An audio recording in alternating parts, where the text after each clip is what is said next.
सभी को जय जिनेन्द्र। चलिए प्रारंभ करते हैं। जय हिंद। मंगलाचरण करेंगे।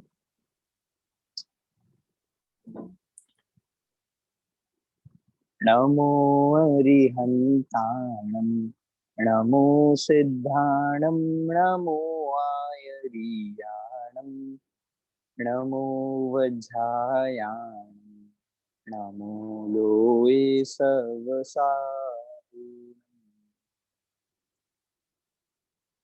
मैं ज्ञानानंद स्वभावी हूँ, मैं ज्ञानानंद स्वभावी। मैं हूँ अपने में स्वयं पूर्ण, पर की मुझ में कुछ गंदे नहीं। मैं रस रूपी अस्पर्शी, पर से कुछ भी संबंध नहीं। मैं रंग राग से भिन्न, भेद से भी मैं भिन्न निराला हूँ। मैं हूँ अखंड चैतन्य पिंड, निज रस में रमने वाला। मैं ही मेरा करता धरता, मुझ में पर का कुछ काम नहीं। मैं मुझ में रहने वाला, पर में मेरा विश्राम नहीं। मैं शुद्ध बुद्ध अविरुद्ध, एक पर परिणति से अप्रभावी हूँ। आत्मानुभूति से प्राप्त तत्व में ज्ञानानंद स्वभावी हूँ। मैं ज्ञानानंद स्वभावी हूँ, मैं ज्ञानानंद स्वभावी हूँ। पुनः सभी को जय जिनेन्द्र। समागम ऑनर्स सेमेस्टर 2 में आप सबका स्वागत है। हम प्रारंभ करते हैं तत्व ज्ञान पाठमाला भाग 1, जो अपना पेपर 2 है, वो अपना चल रहा है, जिसमें हम सीमंदर पूजन देख रहे थे। सीमंदर पूजन के बाद 7 तत्व संबंधी भूल, ये 2 चैप्टर अपने चल रहे थे। सीमंदर पूजन में अपना अर्घ का छंद मात्र रह गया है, तो उसको अर्घ के छंद को हम पढ़ के आगे चलेंगे। आप में से कोई पढ़ना चाहेगा पूजन का अर्घ वाला छंद? सुनील जी।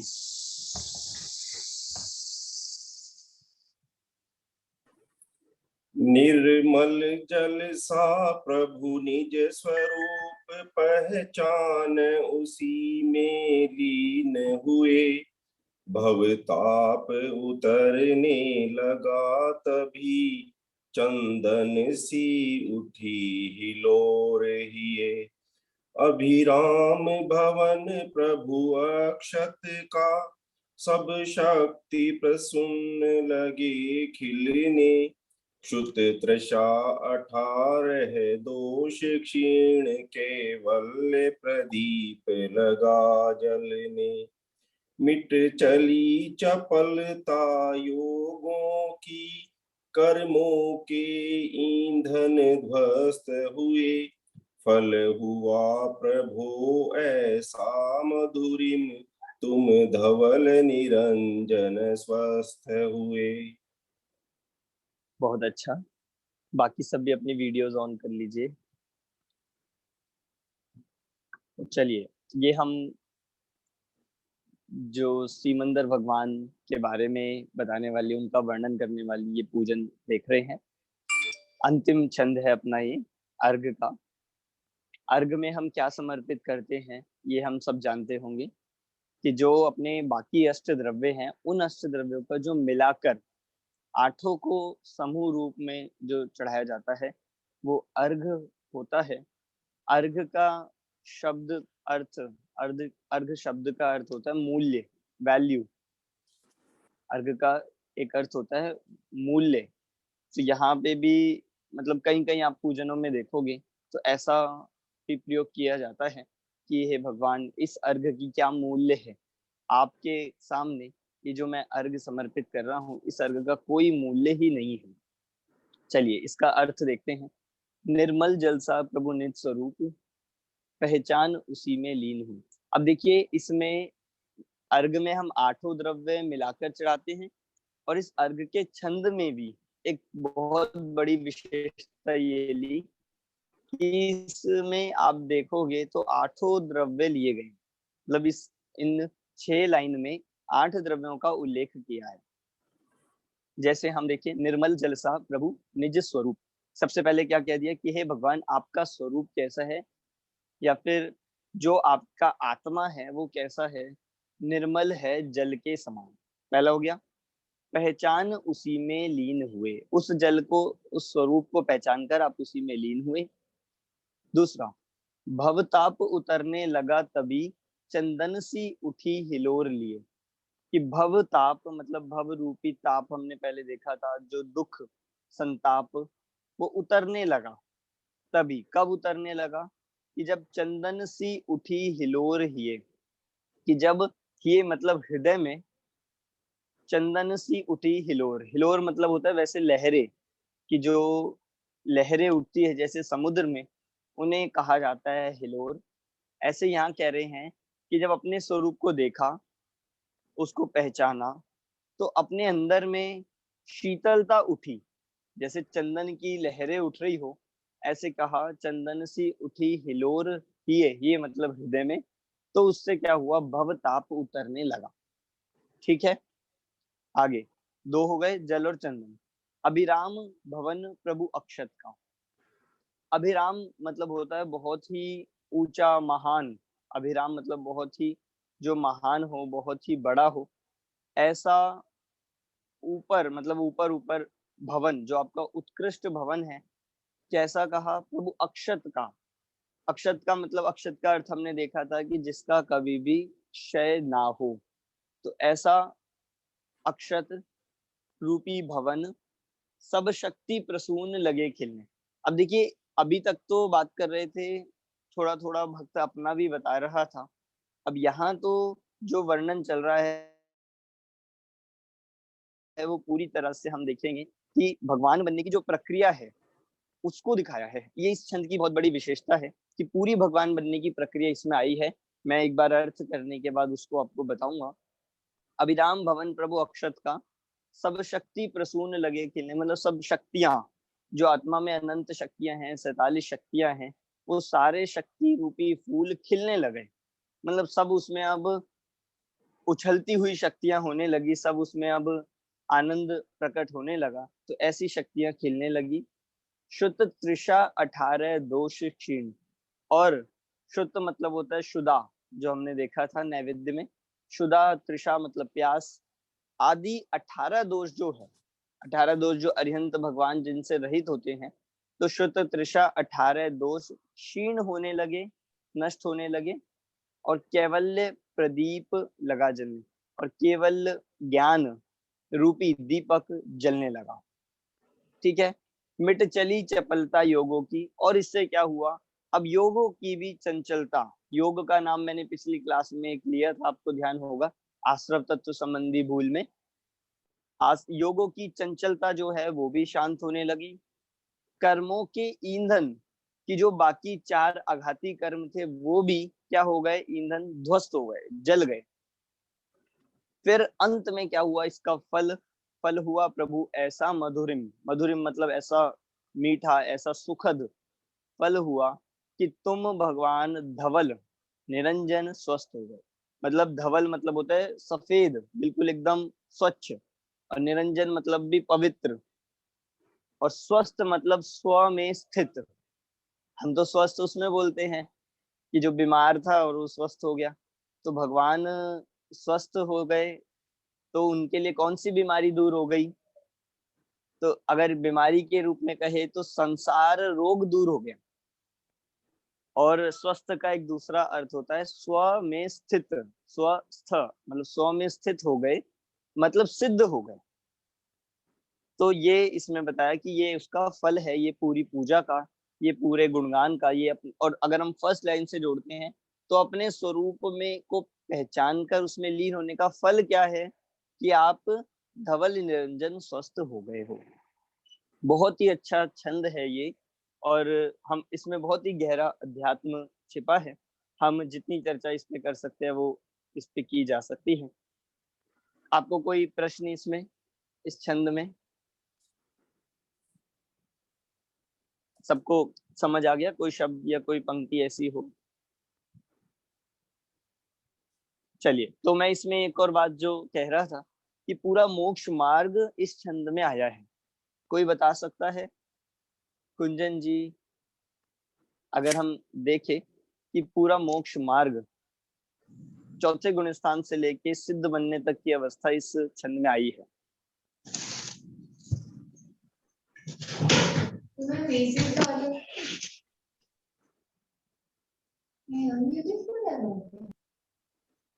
चलिए, और कोई बताएगा? सुनील जी, आप बताएंगे? आपने छंद पढ़ा ही भी है। नहीं एग्जैक्टली तो नहीं, लेकिन सर इसमें बेसिकली यही है कि अ, जो सम्यक दर्शन ज्ञान चारित्र की जो पूर्णता होती है वो सभी इसमें बताया है कि कैसे इसमें सम्यक दर्शन प्राप्त करें, फिर उसके और सम्यक दर्शन प्राप्त करते ही सम्यक ज्ञान हुआ और उसके बाद में सम्यक चारित्र लेके आप पूर्णता को प्राप्त करते हैं। बिल्कुल ठीक है। किरण जी आपने हैंड रेस किया है। जो हमारा निज स्वरूप है उसको पहचान कर उसमें लीन होकर। हाँ जी,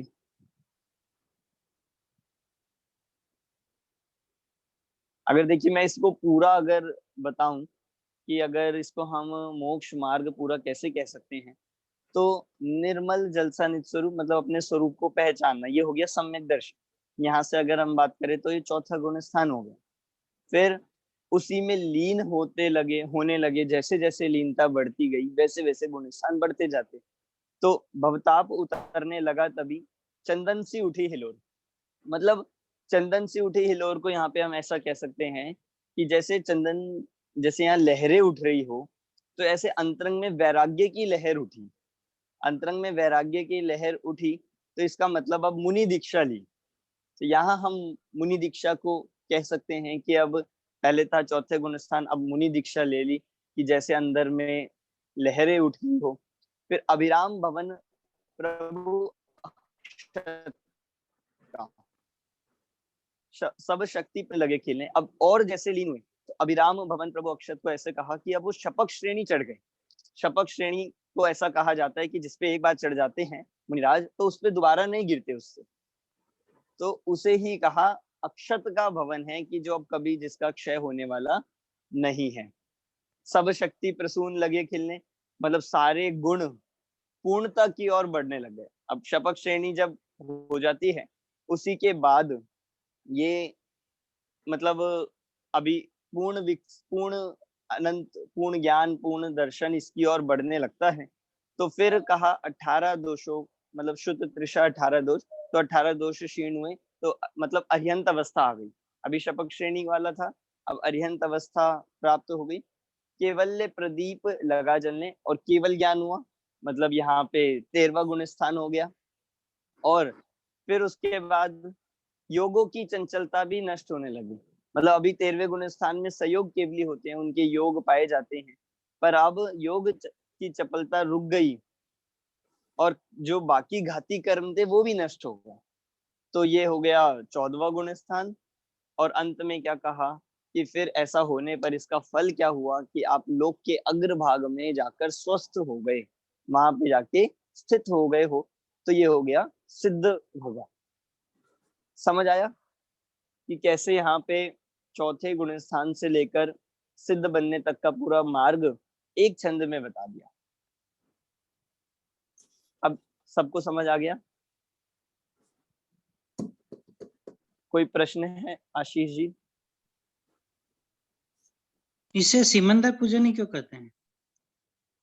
ये अब क्योंकि वैसे तो जो भी हमारी पूजने होती है उसमें एक तरह से सभी अरिहंतों पे वर्णन किया जा सकता है, पर कहीं कहीं अगर पर्टिकुलर नाम लिख दिया या फिर हम कहे उनका स्वरूप लिख देते हैं। कई बार जयमाला में हम देखते हैं कि उनके माता पिता इन सब का वर्णन कर देते हैं, इससे हमें पता लग जाए कि वो उन्हीं की विशेष रूप में पूजन है। तो अभी हम जब जयमाला इसकी अगली बार देखेंगे तो उसमें भी थोड़ा सा वर्णन सिमंदर भगवान के लिए दिया, और बाकी भी सिमंदर भगवान के उद्देश्य से ही ये मुख्यतः से लिखी जा रही है, तो इसीलिए उनकी पूजन है ये।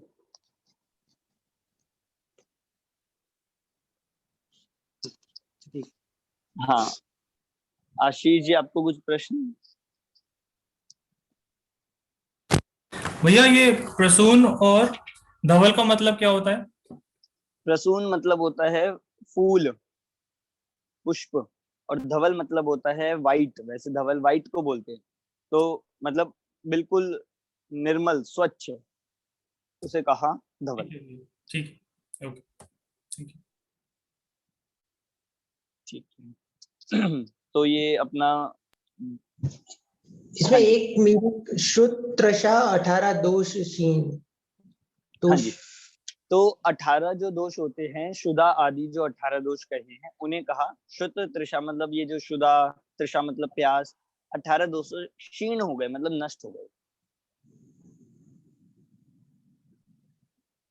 ठीक है, तो वह शुद्ध ज्ञान के हिसाब से नहीं कहा गया है? नहीं, वो श्रुत नहीं है, ये शुद्ध है। ओके। सभी को समझ आ गया है? जिनकी वीडियोस ऑफ है उनको भी?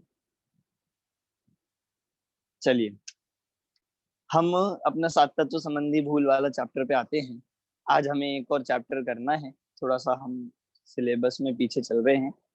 चलिए, तो संवर तत्व संबंधी भूल से ही सीधा हम स्टार्ट करेंगे, जो हमें आज समझनी है। थोड़ा ये बड़ा भी है।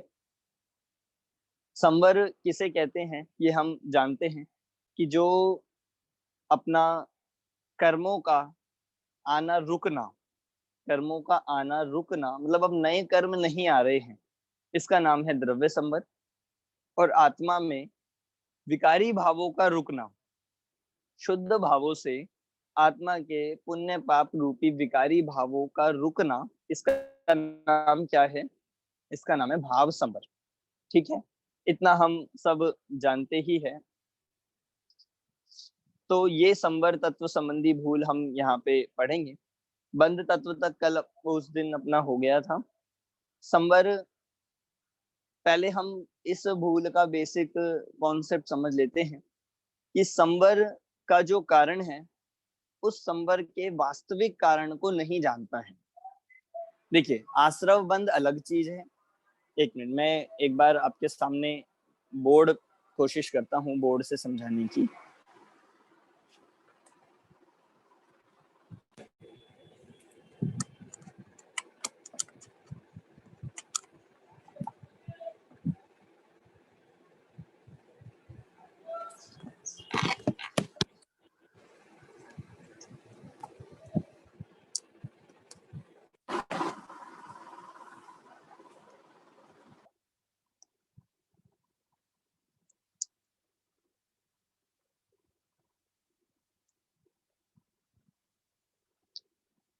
चलिए, तो संवर तत्व संबंध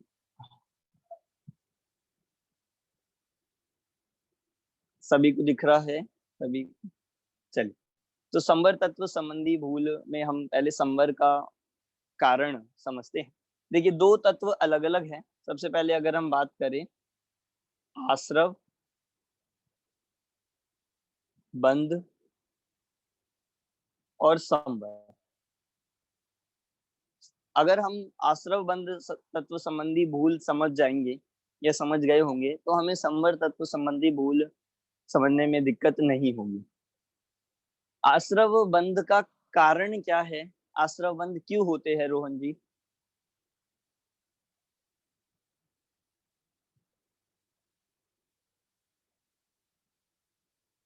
आश्रव बंध क्यों होते हैं? वो राग द्वेष की प्रकृति की वजह से आश्रव बंद होता है।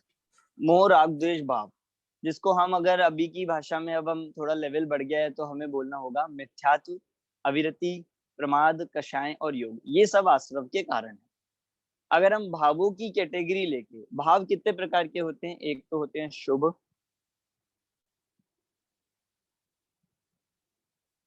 अशुभ और एक होते हैं शुद्ध। ठीक है, ये 3 तरह के भाव होते हैं। यदि हम कारण देखें तो आश्रव बंध का कारण है शुभ अशुभ भाव। शुभ अशुभ भावों से क्या होगा? आश्रव बंध होता है। ठीक है, मतलब अशुभ भाव से तो सब मानते हैं, पर जो शुभ भाव भी है उनको किस में लिया गया है? उन्हें आश्रव बंध के कारणों में लिया गया है। क्यों?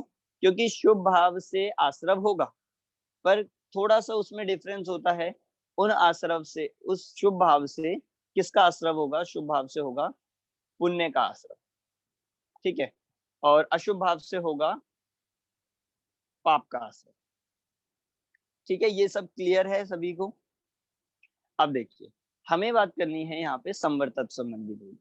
तो संवर तत्व संबंधी भूल में ये बात आती है, सबसे बड़ा जो कारण कहा कि संवर तत्व के कारण को नहीं जानता। संवर तत्व का कारण क्या है? अगर मैं इसको कहूं कि आश्रव बंध, यदि आश्रव बंध को लिया जाए तो आश्रव बंध क्योंकि संवर से अपोजिट है, आश्रव दोनों, ये आश्रव बंध संवर तत्व से बिल्कुल अपोजिट है, इन दोनों में उल्टा चलेगा। जो आश्रव बंध के कारण होंगे वो संवर के कारण नहीं होंगे, और जो संवर के कारण होंगे वो आश्रव बंध के कारण नहीं होंगे। ठीक है, तो आश्रव बंध के कारण क्या थे? शुभ और अशुभ भाव। और तो संवर तत्व के कारण क्या शुभ और अशुभ भाव हो सकते हैं? संवर तत्व के कारणों में हम शुभ अशुभ भाव नहीं ले सकते बिल्कुल भी। तो ये बात सिद्ध हो गई, मतलब हमने ये प्रूफ कर लिया कि अब ये इसके जो कारण होंगे वो इससे अपोजिट है, तो इसलिए यहाँ कौन से भाव लिए जाएंगे? वो लिए जाएगा शुद्ध भाव। ठीक है, अब दिक्कत क्या आती है कि हम संवर के कारणों को नहीं पहचानते जीव, तो शुभ भावों को ही संवर के कारण मानता है। अब ये थोड़ा सा हमें यहाँ से शुरू कर रहे हैं कि शुभ भावों को, अशुभ भाव तो कोई नहीं मानता, अशुभ भाव तो सबको पाप के ही कारण लगते हैं, पर शुभ भाव, अब शुभ भाव को मैं थोड़ा एक्सप्लेन करूं तो शुभ भाव में क्या क्या आ जाएगा? पूजा, व्रत, शील, हम कहे, और सारी चीजें आप इसको एक्सप्लेन कर, इसको मतलब कर लीजिए कि पूजा, व्रत, शील, तप, जिसको हम कहेंगे समिति, गुप्ति, ये सब अगर हम लगाएंगे तो ये शुभ भाव रूप है। ठीक है, तो शुभ भाव होने से ये सब किसके कारण है? अगर हम अल्टीमेटली देखें तो ये आश्रव बंध के कारण।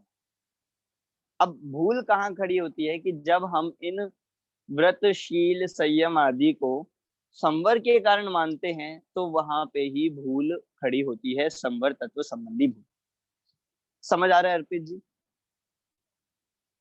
क्योंकि शब्दों से थोड़ा सा इसको समझाना मुश्किल हो जाता है, तो इसलिए मैं आज ये बोर्ड के माध्यम से कोशिश कर रहा हूँ। कहीं आपको किसी को भी दिक्कत आए या समझ नहीं आए तो आप अपना हैंड रेज कर लीजिएगा, तो मैं उसको रिपीट कर दूंगा। ठीक है, अब देखिए ये कॉन्सेप्ट में पहला पॉइंट संवर तत्व का पढ़ता हूँ। अहिंसा आदि शुभ भावों, शुभ आश्रवों को संवर जानता है, पर एक ही कारण से पुण्यबंध और संवर दोनों कैसे हो सकते हैं? अब एग्जाम्पल में यहाँ पे सबसे पहले क्या लिया है? अहिंसा, मतलब अहिंसा, अहिंसा आदि कह दिया, पर अहिंसा आदि में सब आ जाएंगे कि अहिंसा को सबसे पहले क्या, अब आप बताइए, जो शुभ भाव रूप अहिंसा है वो किस में जानी चाहिए? आश्रव बंध का कारण होनी चाहिए या संवर का? सुनील जी, आश्रव का सर। किस, क्या क्या रीजन देंगे हम उसके पीछे? क्योंकि अहिंसा कौन सा भाव है? अहिंसा बेसिकली शुभ शुभ भाव है। भाव है। शुभ शुभ भाव भाव है। है, हाँ बिल्कुल। तो क्योंकि ये अहिंसा शुभ भाव है, इसलिए शुभ भाव होने से ये किस में जाएगी, आश्रव बंध का कारण बनेगी। तो भूल नंबर पॉइंट 1 क्या है कि इस अहिंसा को ये संवर तत्व का कारण मानता है, अहिंसा का पालन करता है और क्या सोचता है कि मुझे तो संवर हो रहा है, मतलब मुझे कर्मों का अभाव हो रहा है। तो ये भूल होने से, मतलब ये यहाँ पे पहला पॉइंट लिया कि अहिंसा आदि शुभ आश्रवों को संवर जानता है। वो बहुत अच्छा तर्क दिया यहाँ पे कि एक ही कारण से पुण्यबंध भी हो और संवर भी हो, ऐसा कैसे हो सकता है। एक चीज है, एक भाव है और उससे पुण्य भी होगा, मतलब आश्रव भी होंगे और संवर भी होंगे, क्या ऐसा संभव है क्या? कोई एक भाव होता है तो उससे या तो बंध होगा या अगर हम यहाँ से कहें या तो मुक्ति होगी। जैसे हमारे वस्त्र है, कोई हमारा जैसे कपड़े हैं और कुछ इस पे दाग लग जाए, मतलब कोई ऐसी चीज गिर जाए जिससे दाग हो जाए, तो जब हम साफ करेंगे तो क्या उसी चीज से साफ करते हैं या दूसरा लिया जाएगा, कुछ और लिया जाएगा, साबुन सर्फ ये लिए जाएंगे। अब जिससे दाग लगा है उसी से साफ करेंगे तो क्या होगा, होगा क्या साफ, दाग या और बढ़ेगा। दाग बढ़ेगा। बिल्कुल सही, दाग बढ़ेगा। तो यहाँ बिल्कुल ऐसा ही कहा, एक ही कारण से पुण्यबंध भी हो और संवर भी हो, ऐसा संभव नहीं है। ठीक है, हाँ आशु जी। सर इसमें जैसे जैसे मुनिराज हैं वो शुद्ध स्वरूप में रहते हैं तो भी तो उनकी अहिंसा पलती है, तो उस समय तो वो संवर में ही आएगी। अभी हम उस पॉइंट पे आएंगे कि वो जो उनके संवर हो रहा है उसका बेसिक कारण क्या है। पीछे अगर हम देखेंगे तो उस समय भी वो अहिंसा जो शुभ भाव रूप है वो है संवर का कारण, या फिर अंतरंग में जो वीतरागता है वो है संवर का कारण, ये अभी आएगा। ठीक है सर। ठीक, तो ये पहला पॉइंट। अब ये जो बेसिक हमने ये जो लिया है कि आश्रत संवर के कारण को नहीं जानता है, आश्रत के कारणों को संवर में मिक्स करता है। ठीक, अब अगर हम इसको आगे देखें तो दूसरा जो पॉइंट लिया, शास्त्र में कहे संवर के कारण गुप्ती समिति धर्म अनुप्रेक्षा परिचय और चारित्र को यथार्थ नहीं जानता। अब ये सेकंड पॉइंट है, यहाँ पे अब दूसरी बात ले रहे हैं कि जो अब संवर के ही कारण है। अभी तो मैं क्या कह रहा था कि जो संवर के कारण नहीं है उनको संवर का कारण मानता है। पहला पॉइंट ये आपको याद रखना है, सभी को याद हो जाएगा, जो संवर के कारण नहीं है उनको संवर के कारण मानता है। दूसरा पॉइंट है जो संवर के कारण है उनको मानता तो है पर उनको सही स्वरूप नहीं जानता। दूसरा पॉइंट है संवर के जो कारण, संवर के कारण को सही नहीं जानता।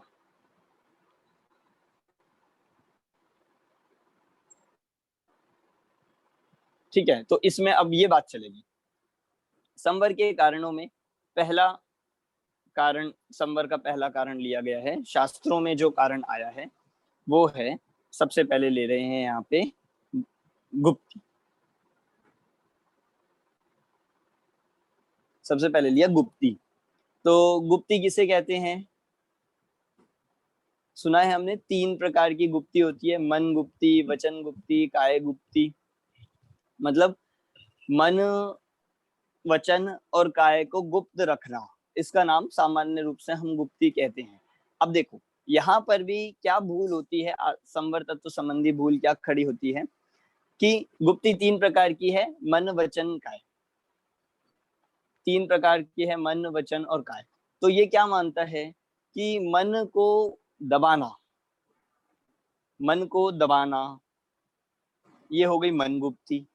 वचनों से मौन रहना, बिल्कुल कुछ नहीं बोलना, ये हो गई वचन गुप्ती।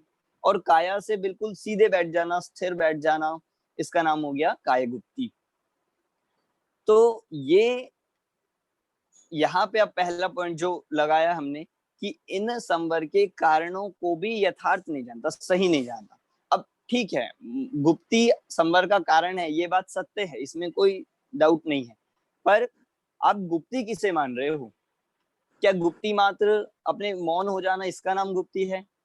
अगर मौन होना गुप्ती होगा तो जो गूंगे व्यक्ति है तो उनके तो सदा काल गुप्ती चल रही है। फिर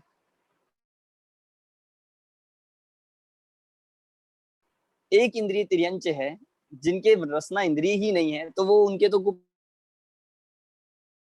मानी जाएगी। समझ आ रहा है आपको?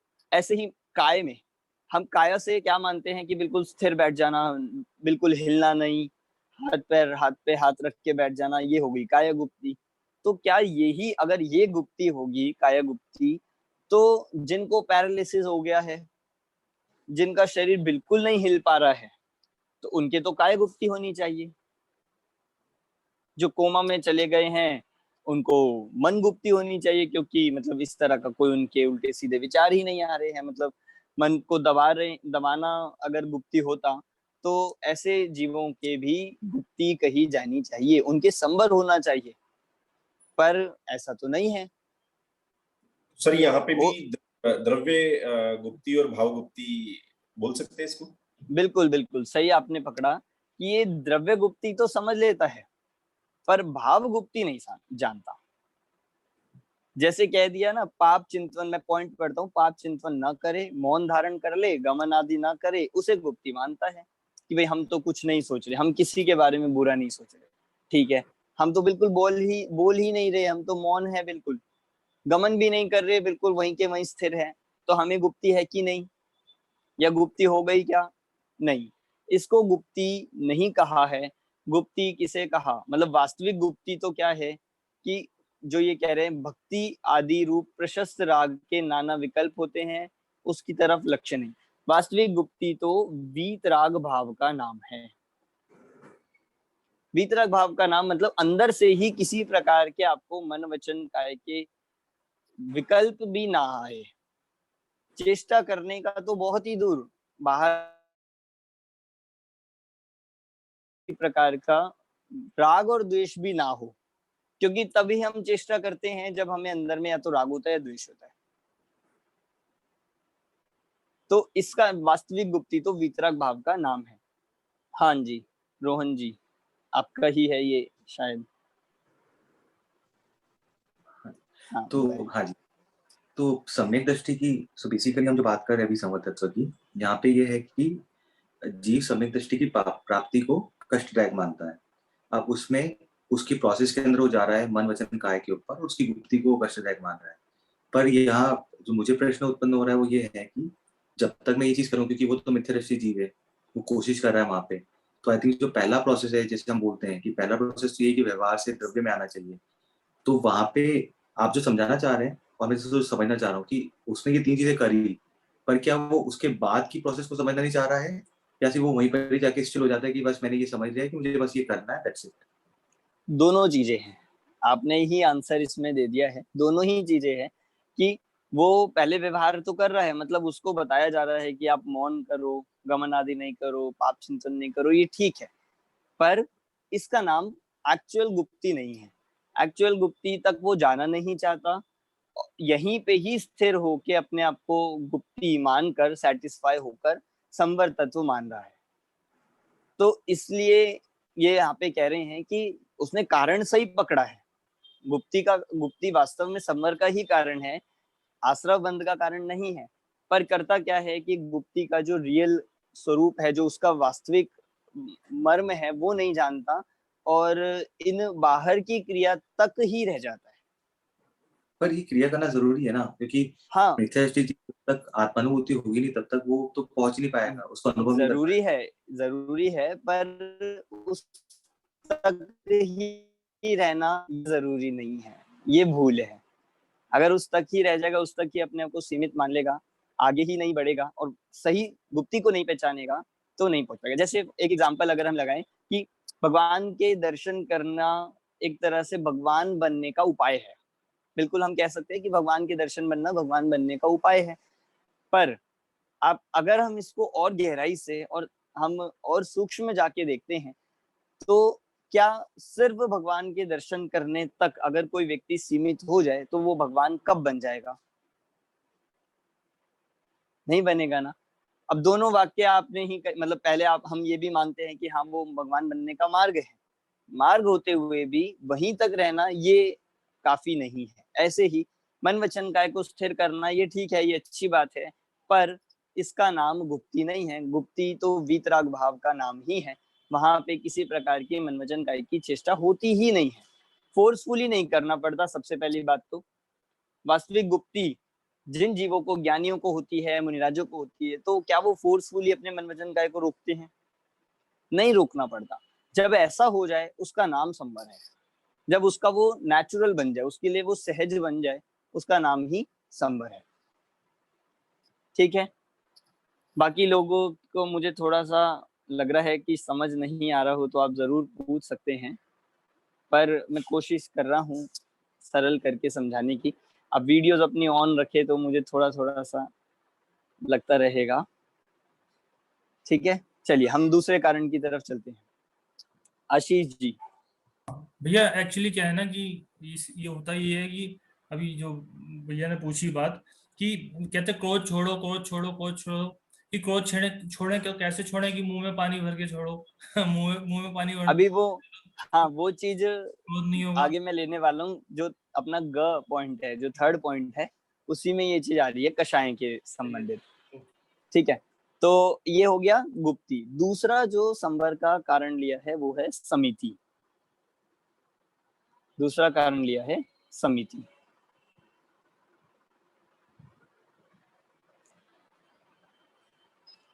हाँ, तो ये समिति को यहाँ पे दूसरा कारण लिया। समिति किसे कहते हैं, आपने सुना है सभी ने? कितनी होती हैं समितियां? समिति पंच प्रकार। समिति पंच प्रकार, बिल्कुल सही। समिति 5 होती है। कौन पालन करता है इन समितियों का? मुनिराज। मुनिराजों के ये समितियां होती है। और अगर हम वास्तविक देखें तो ये समिति संवर का कारण होती है। समितियों से संवर की प्राप्ति होती है, संवर में कारण बनती है। तो क्या क्या होता है समिति में? अब यहाँ भी अगर हम वो बेसिक लगा के चलेंगे तो समिति संवर का कारण तो है, पर समिति के सही स्वरूप को नहीं जानता। इसको समिति सिर्फ क्या लगती है? समिति लगती है बाहर से देखकर चलना, ये लगती है ईर्य समिति। देख के उठाना, देख के रखना, ये प्रतिष्ठापन समिति जो है। मतलब इस तरह से बोलना, ये हो गई भाषा समिति। मतलब इस समितियों को जो संवर का कारण कहा है, परंतु उन समिति को वास्तविक स्वरूप नहीं जानता, तो भाई ये क्रियाओं को ही मानता है कि मैं देखकर चलूंगा तो ये मेरी समिति हो गई, या हम 4 हाथ जमीन देखकर चल रहे हैं तो मात्र इतना ही समिति में है, और देखकर उठा लिया तो ये चीजें तो सामान्य है, मिथ्या दृष्टि के भी होती है, हो सकती है। तो क्या हम जो मिथ्या दृष्टि है, जो अज्ञानी जीव है, क्या हम ये कहेंगे कि वो ईर्य समिति से चल रहा है या उसकी ईर्य समिति हो गई है? क्या ये कहा जाएगा? फिर अगर सिर्फ बाहर की प्रवृत्ति का नाम समिति हो तो फिर इन क्रियाओं से तो संवर सिद्ध होगा, पर ये तो दिक्कत है, मतलब ये सही नहीं है। वास्तविक समिति क्या चीज है इसको समझे तो यहाँ लिखा है, यत्नाचार प्रवृत्ति को ही मात्र समिति मानता है। पर समिति का कारण क्या है? क्यों चलता है देखकर, क्यों उठाता है देखकर, क्यों मतलब मलमूत्र आदि का विसर्जन एक निर्जंतु स्थान पे करता है? अहिंसा के लिए, अहिंसा इसका उद्देश्य है। तो अहिंसा का भी संबंध सिर्फ बाहर से नहीं है, अंदर में प्रमाद, अंदर में असावधानी, अंदर में प्रमाद प्रवृत्ति से ही हिंसा का संबंध है। मतलब हिंसा किसका नाम है?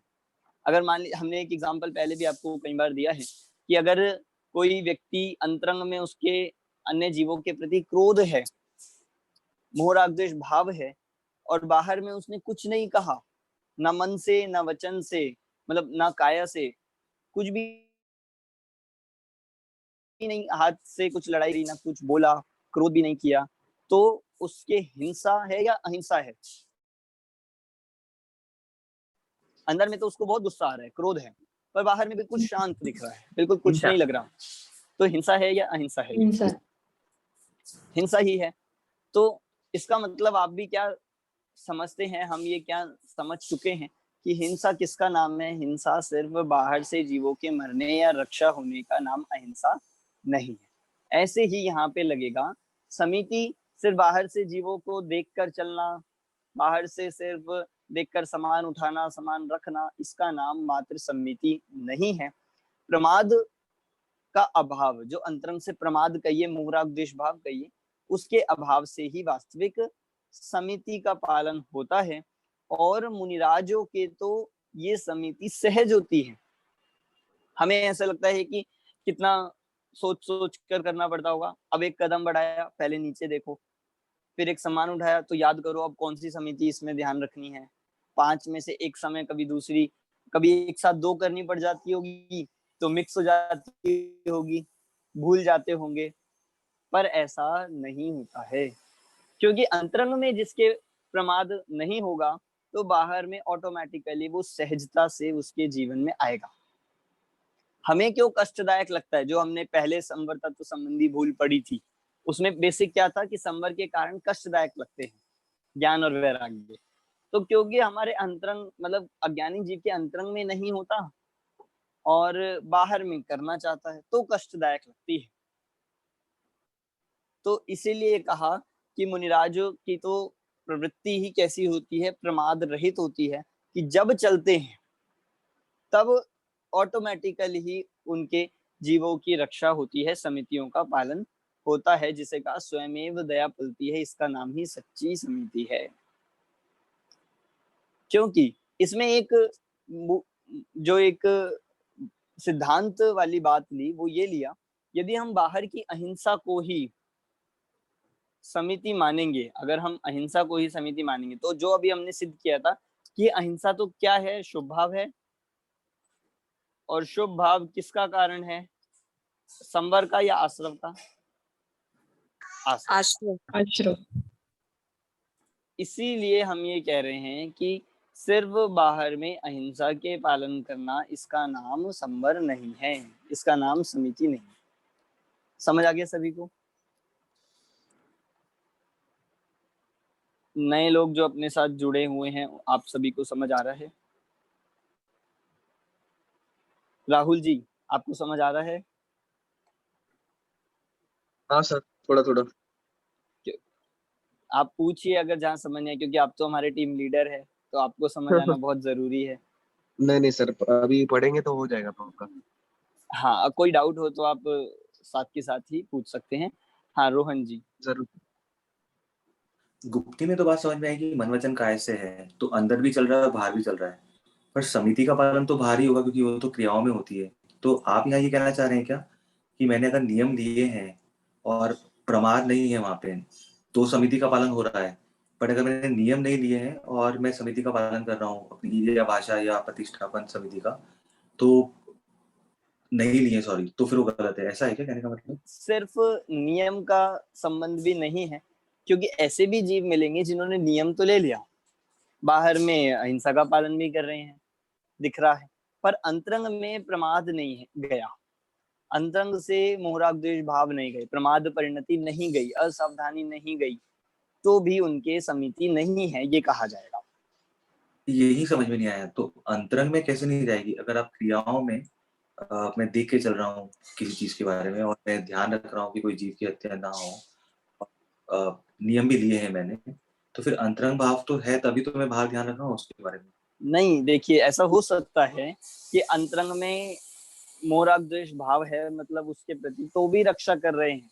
जैसे कितने सारे एग्जाम्पल हम इसके उल्टे में तो देख ही सकते हैं कि अंतरंग में किसी को मारने के भाव है, बाहर में नहीं मार रहे हैं, तो ये नेगेटिव में तो उदाहरण लग रहा है। और अगर हम इसको अस्थि से भी लगाए तो अंतरंग में जीवों के रक्षा के भाव नहीं है, मतलब रही है, मतलब मोहरागद्वेष भाव है जीवों के प्रति, या फिर सावधानी से नहीं है, पर बाहर में जीव नहीं मर रहे हैं, क्रियाएं ऐसी हो रही है कि जीव नहीं मर रहे हैं, या फिर देखकर चल भी रहा है, पर फिर भी देखिए, क्योंकि हम यहाँ पे 2 भावों को मिक्स कर रहे हैं, एक तो अहिंसा के भाव और दूसरा प्रमाद भाव, तो 3 चीजें हैं, एक तो बाहर में क्रिया हो रही है रक्षा की, अहिंसा की, दूसरा रक्षा करने के भाव, ये दोनों तो एक ही कैटेगरी में ले लिए, इन दोनों को तो पुण्य का कारण कहा, पर ऐसा होने पर भी अंतरंग में प्रमाद हो सकता है, और मैं अगर बिल्कुल कहूं तो प्रमाद किसका नाम है? अपने आत्मा में लीन ना होने का नाम प्रमाद है।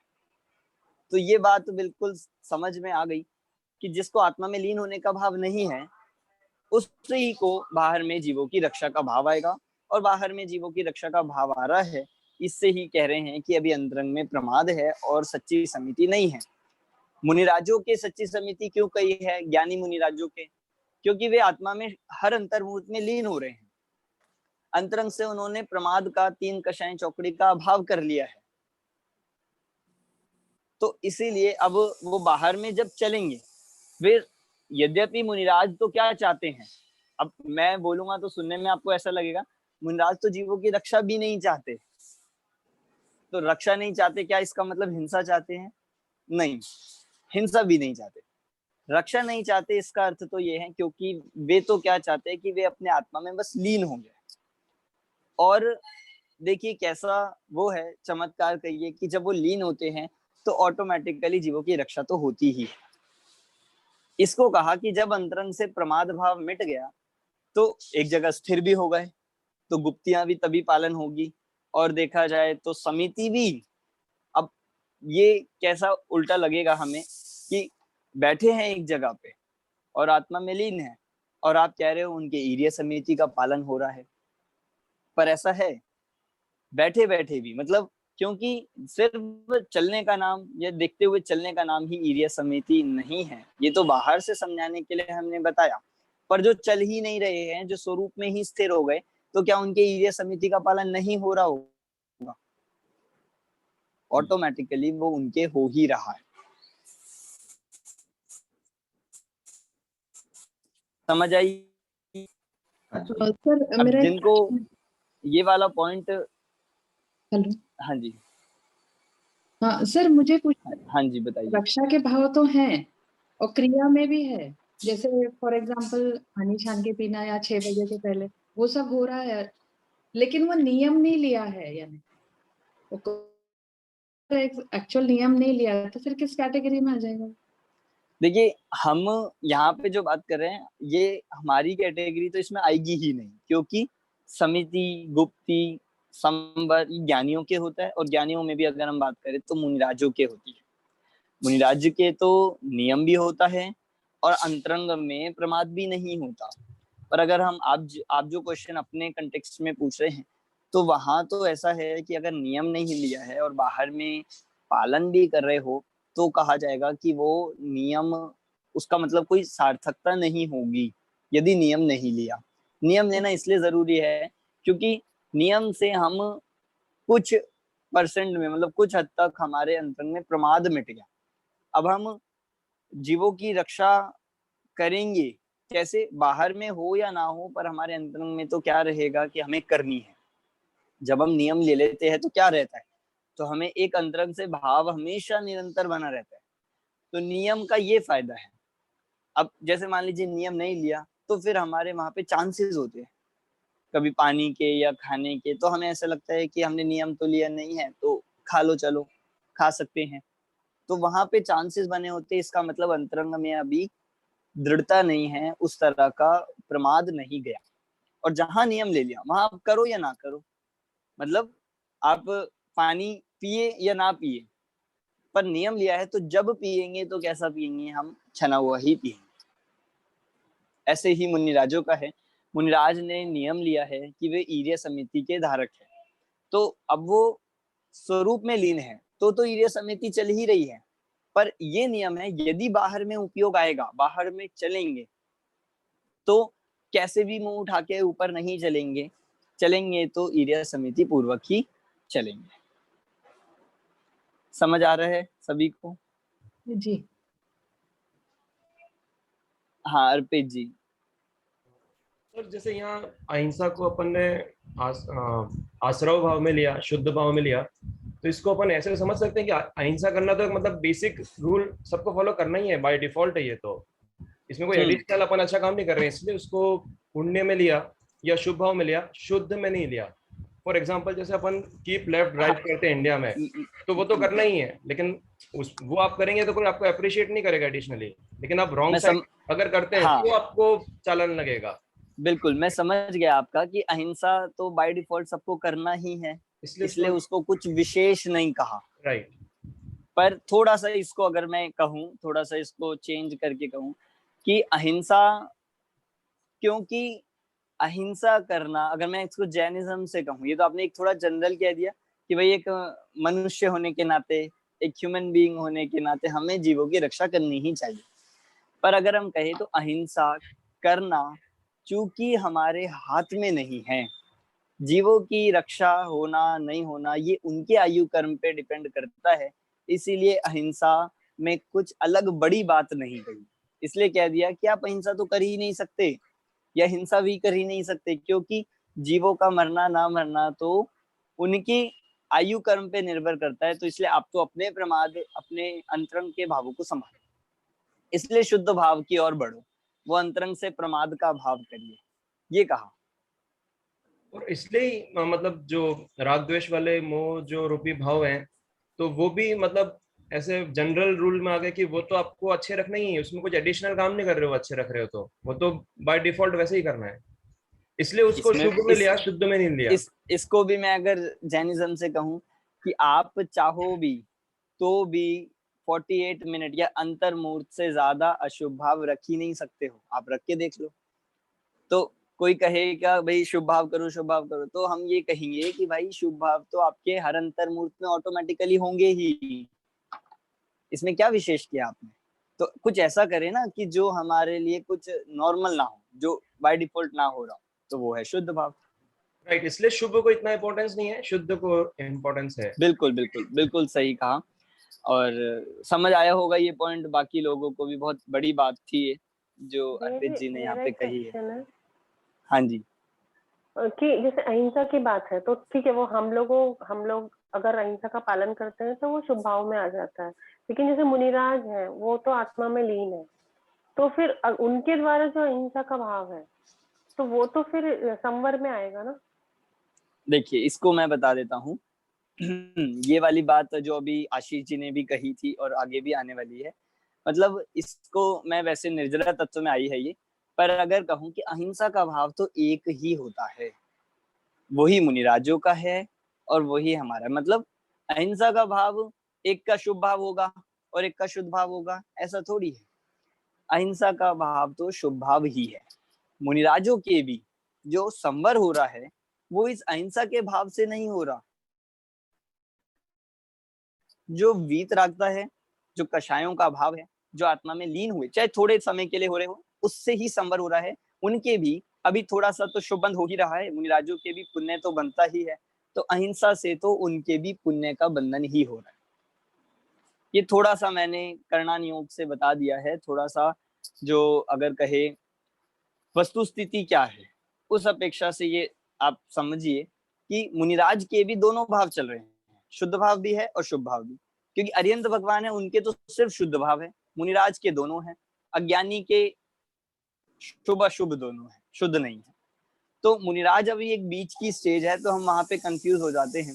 तो मुनिराज के क्योंकि मोक्ष मार्ग भी है और अभी संसार में भी है थोड़े, तो जितना शुद्ध भाव है, जितनी वीतरागता है, उतने तो उनके संवर है, उन भावों से तो संवर होगी। और तो जितने अभी शुभ भाव, तो ये बात तो फिर समिति गुप्ती में भी लागू होगी ना। हाँ समिति गुप्ती में लागू होगी, पर मुनिराजों के होती है क्योंकि समिति गुप्ती, हाँ उन्हीं के लिए, मतलब उन्हीं के लिए। हाँ उन्हीं के जितने तो जितने हाँ, तो उनके शुभ भी हो सकते हैं, शुद्ध भी हो सकते हैं, हो सकते हैं, नहीं होते ही है, मतलब होते ही है, मतलब शुभ शुद्ध भाव भी। दोनों।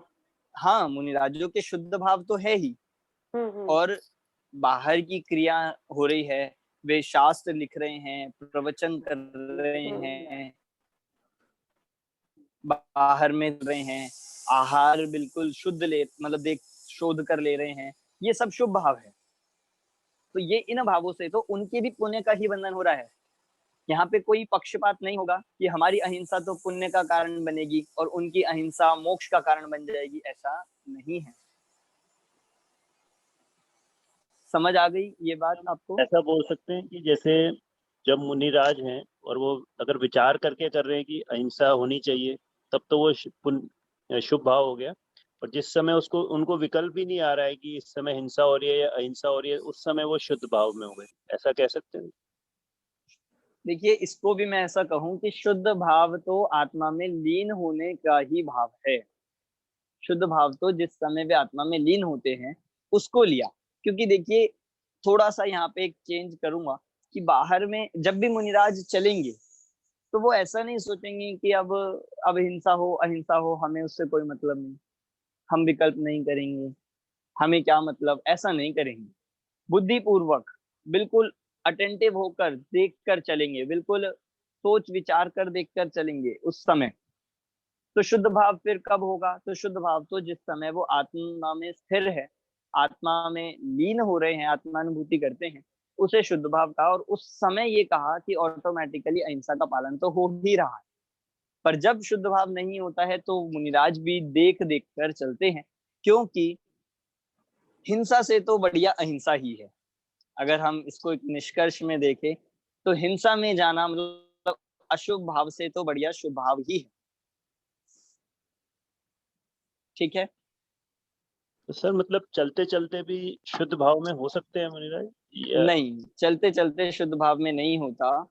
कि जब वे एक समय के लिए भी मान लीजिए स्थिर हो रहे हैं, क्योंकि जो शुद्ध भाव है वो दो ही मुद्रा से कहा गया है, या तो कायोत्सर्ग की मुद्रा से या फिर पद्मासन की मुद्रा से। मतलब उस समय ही उसको इस तरह से हम अनुभूति की बात कर रहे हैं। पर मुनिराजों के तो निरंतर शुद्ध परिणति रूप में शुद्ध भाव चल ही रहा है। वो थोड़ा सा टिपिकल हो जाएगा, अभी हम उसको आगे समझेंगे जब गुण स्थान पढ़ेंगे। ठीक है सर। हाँ, चलिए, तो ये अपना समिति का हुआ तीसरा। अब तीसरा इस पे चलते हैं। तीसरा यदि मैं कहूं तो लिया गया है इसमें कारण धर्म। तीसरा कारण है धर्म।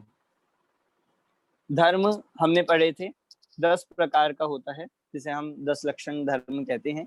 10 लक्षण धर्म भी वास्तव में संवर के कारण है, और ये मुनिराजों के पूर्ण रूप से होते हैं, श्रावक के एक देश रूप से होते हैं। ठीक है।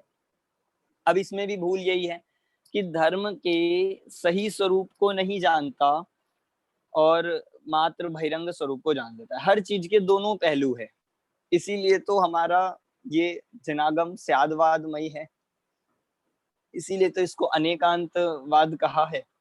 हर चीज के दो पहलू है। तो धर्म का बहिरंग स्वरूप तो जान लेता है,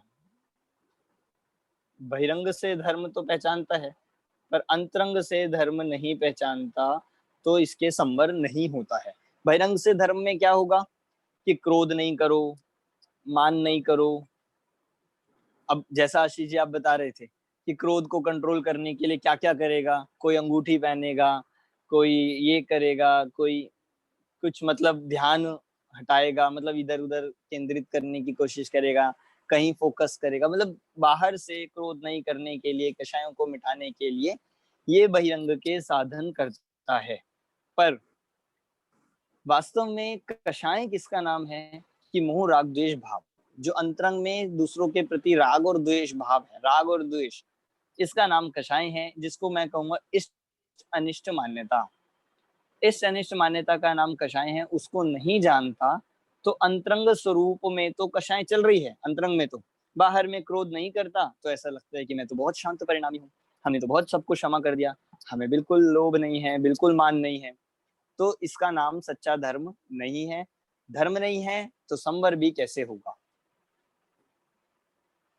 समझ आ गया? ये तो इजी था, शॉर्ट में ही इसको मैंने लिया है।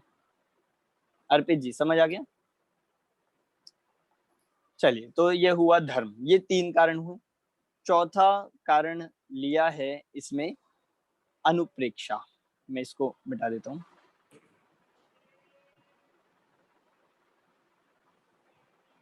चौथा कारण है अनुप्रेक्षा। अनुप्रेक्षा शब्द का मतलब सुना होगा हमने, क्या होता है?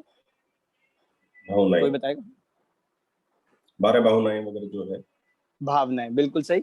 12 हम जो ग्रंथ का भी नाम देखते हैं, मतलब 12 अनुप्रेक्षा, 12 भावनाएं। तो अनुप्रेक्षा किसे कहते हैं? तो 12 भावनाओं के चिंतन को हम अनुप्रेक्षा कहते हैं। अब यहाँ भी थोड़ा सा दो पहलू इसके भी बनते हैं कि एक तो क्या मानता है कि बाहर में मतलब चिंतन करना संसार का, शरीर का, इनका चिंतन करना ये 12 भावना है, पर इसके चिंतन में एक थोड़ा सा ज्ञानी के चिंतन से डिफरेंस हो जाता है। जैसे मान लीजिए हमें भी कभी कभी वैराग्य आता है, आपको भी लगता होगा कि आज बहुत वैराग्य आ रहा है, या फिर हम कभी देखते हैं घर के प्रसंगों में हमें भी वैराग्य सा आने लगता है। तो क्या हमें जो वैराग्य आया उतना हमारे संवर हो गया? क्या संवर कहा जाएगा? नहीं, नहीं संवर तो नहीं है। तो वो जो वैराग्य हुआ, क्या वो सच्चा वैराग्य नहीं है क्या? तो वैराग्य के लिए दो टाइप के वैराग्य कहे हैं। मतलब टोडरमल जी ने इसको अपनी भाषा में कहा कि ज्ञानी की उदासीनता और अज्ञानी की उदासीनता। मतलब इसको मैं कहूँ ज्ञानी का वैराग्य और अज्ञानी का वैराग्य। अब कैसा होता है अज्ञानी का वैराग्य? जैसे मान लीजिए हमारे घर में सब हमारी बात नहीं मानते हैं, मतलब हमारे बच्चे, हमारे परिवार, मतलब पति पत्नी, कोई बात ही नहीं मानता, बच्चे भी नहीं सुनते हैं, बिल्कुल नहीं सुनते। हम बहुत कह कह के थक गए हैं, हम ये बोलते हैं और बहुत परेशान हो गए हैं।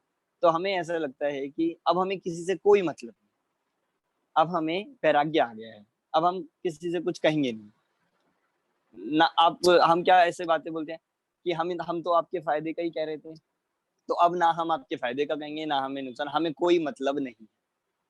तो एक ये भी उदासीनता है, इसका नाम भी उदासीनता है कि भाई कोई मतलब नहीं। एक ज्ञानी को भी उदासीनता होती है, ज्ञानी को भी कोई मतलब नहीं होता। जैसे ज्ञानी कोई, जैसे तीर्थंकर है या कोई ज्ञानी है जिन्होंने घर छोड़ दिया, घर का त्याग कर दिया, तो अब घर में क्या हो रहा है, कौन बच्चे बात मान रहे हैं, कौन नहीं मान रहे, कौन क्या कर रहा है, उन्हें कोई फर्क ही नहीं पड़ता उससे, उन्हें भी कोई मतलब नहीं है। ऐसे ही हमारे साथ या ज्ञानी जीवों में भी ऐसा देखा जाता है कि भाई हम अब अलग रहेंगे, हमें कोई मतलब नहीं है। तो दोनों की उदासीनता है, दोनों ही उदासीन है, मतलब कोई मतलब नहीं, कुछ फर्क नहीं पड़ता। तो एक को ज्ञानी और एक को अज्ञानी क्यों कह रहे हैं? अब दोनों को बिल्कुल मतलब नहीं है आपस, मतलब घर से कोई पूछना नहीं, कुछ नहीं, ऐसा देखा जाता है कि भाई कुछ उनके सुख दुख में कोई सुखी दुखी नहीं हो रहे, बिल्कुल बॉदर नहीं कर रहे, मतलब बिल्कुल लीस्ट बॉदर्ड है उनसे। तो क्या उनसे दोनों को अंतर क्यों कहा जा रहा है, एक को ज्ञानी एक को अज्ञानी? अर्पित जी। मतलब अज्ञानी का जो वैराग्य आया है वो दुख के कारण आया है, और ज्ञानी का वैराग्य आया है वो भेद विज्ञान और वितराग भाव को देख के आया है, वो समझ के आया है। बहुत सही, बिल्कुल सही आपने आंसर दिया। कुंजन जी। राग के कारण है। राग के कारण मतलब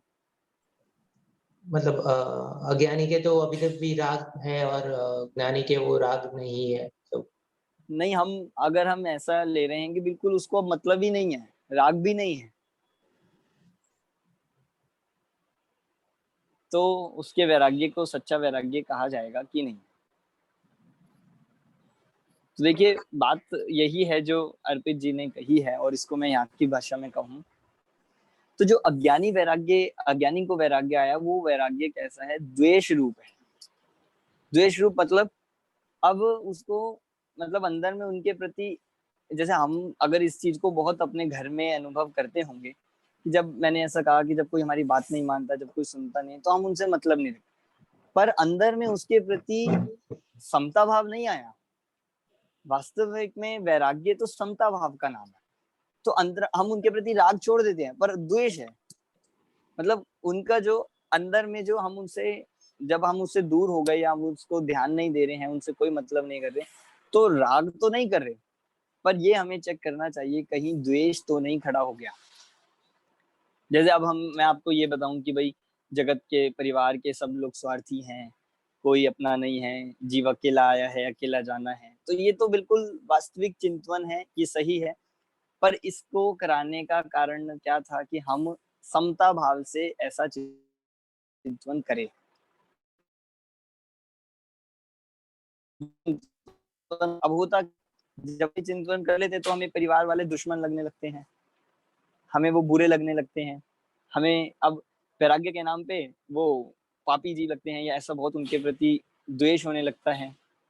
तो ये वैराग्य सच्चा वैराग्य नहीं है, क्योंकि यहाँ पे द्वेष पूर्वक किया गया है। ऐसे ही बाहर की चीजों पे, जैसे हम कहें कि भाई खाने और उन वस्तुओं संबंध में कहा जाता है कि भाई ये इन वस्तु के सेवन से इतने जीवों की हिंसा होगी, या आलू में इतने स्थावर जीवों की हिंसा होगी। तो ये सब जितना इन पदार्थों का भक्ष्य का बताया जाता है, तो उसका भी कारण उसमें भी ये नहीं करे कि हम उन वस्तुओं से ही द्वेष करने लग गए,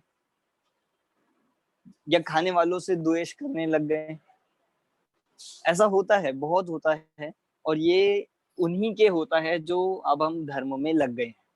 जो हमने कहा था ना कि पढ़ा लिखा जो जैन मिथ्या दृष्टि है, उसी के ये संभावना है कि भाई जो खाने पीने में मस्त है उसे तो कोई मतलब ही नहीं, पर जिसने खुद त्याग तो कर दिया है, तो अब उसको वो वस्तु कैसे लगने लगती है, या फिर वो खाने वाले कैसे लगते हैं, उन्हें देख के बहुत गुस्सा आता है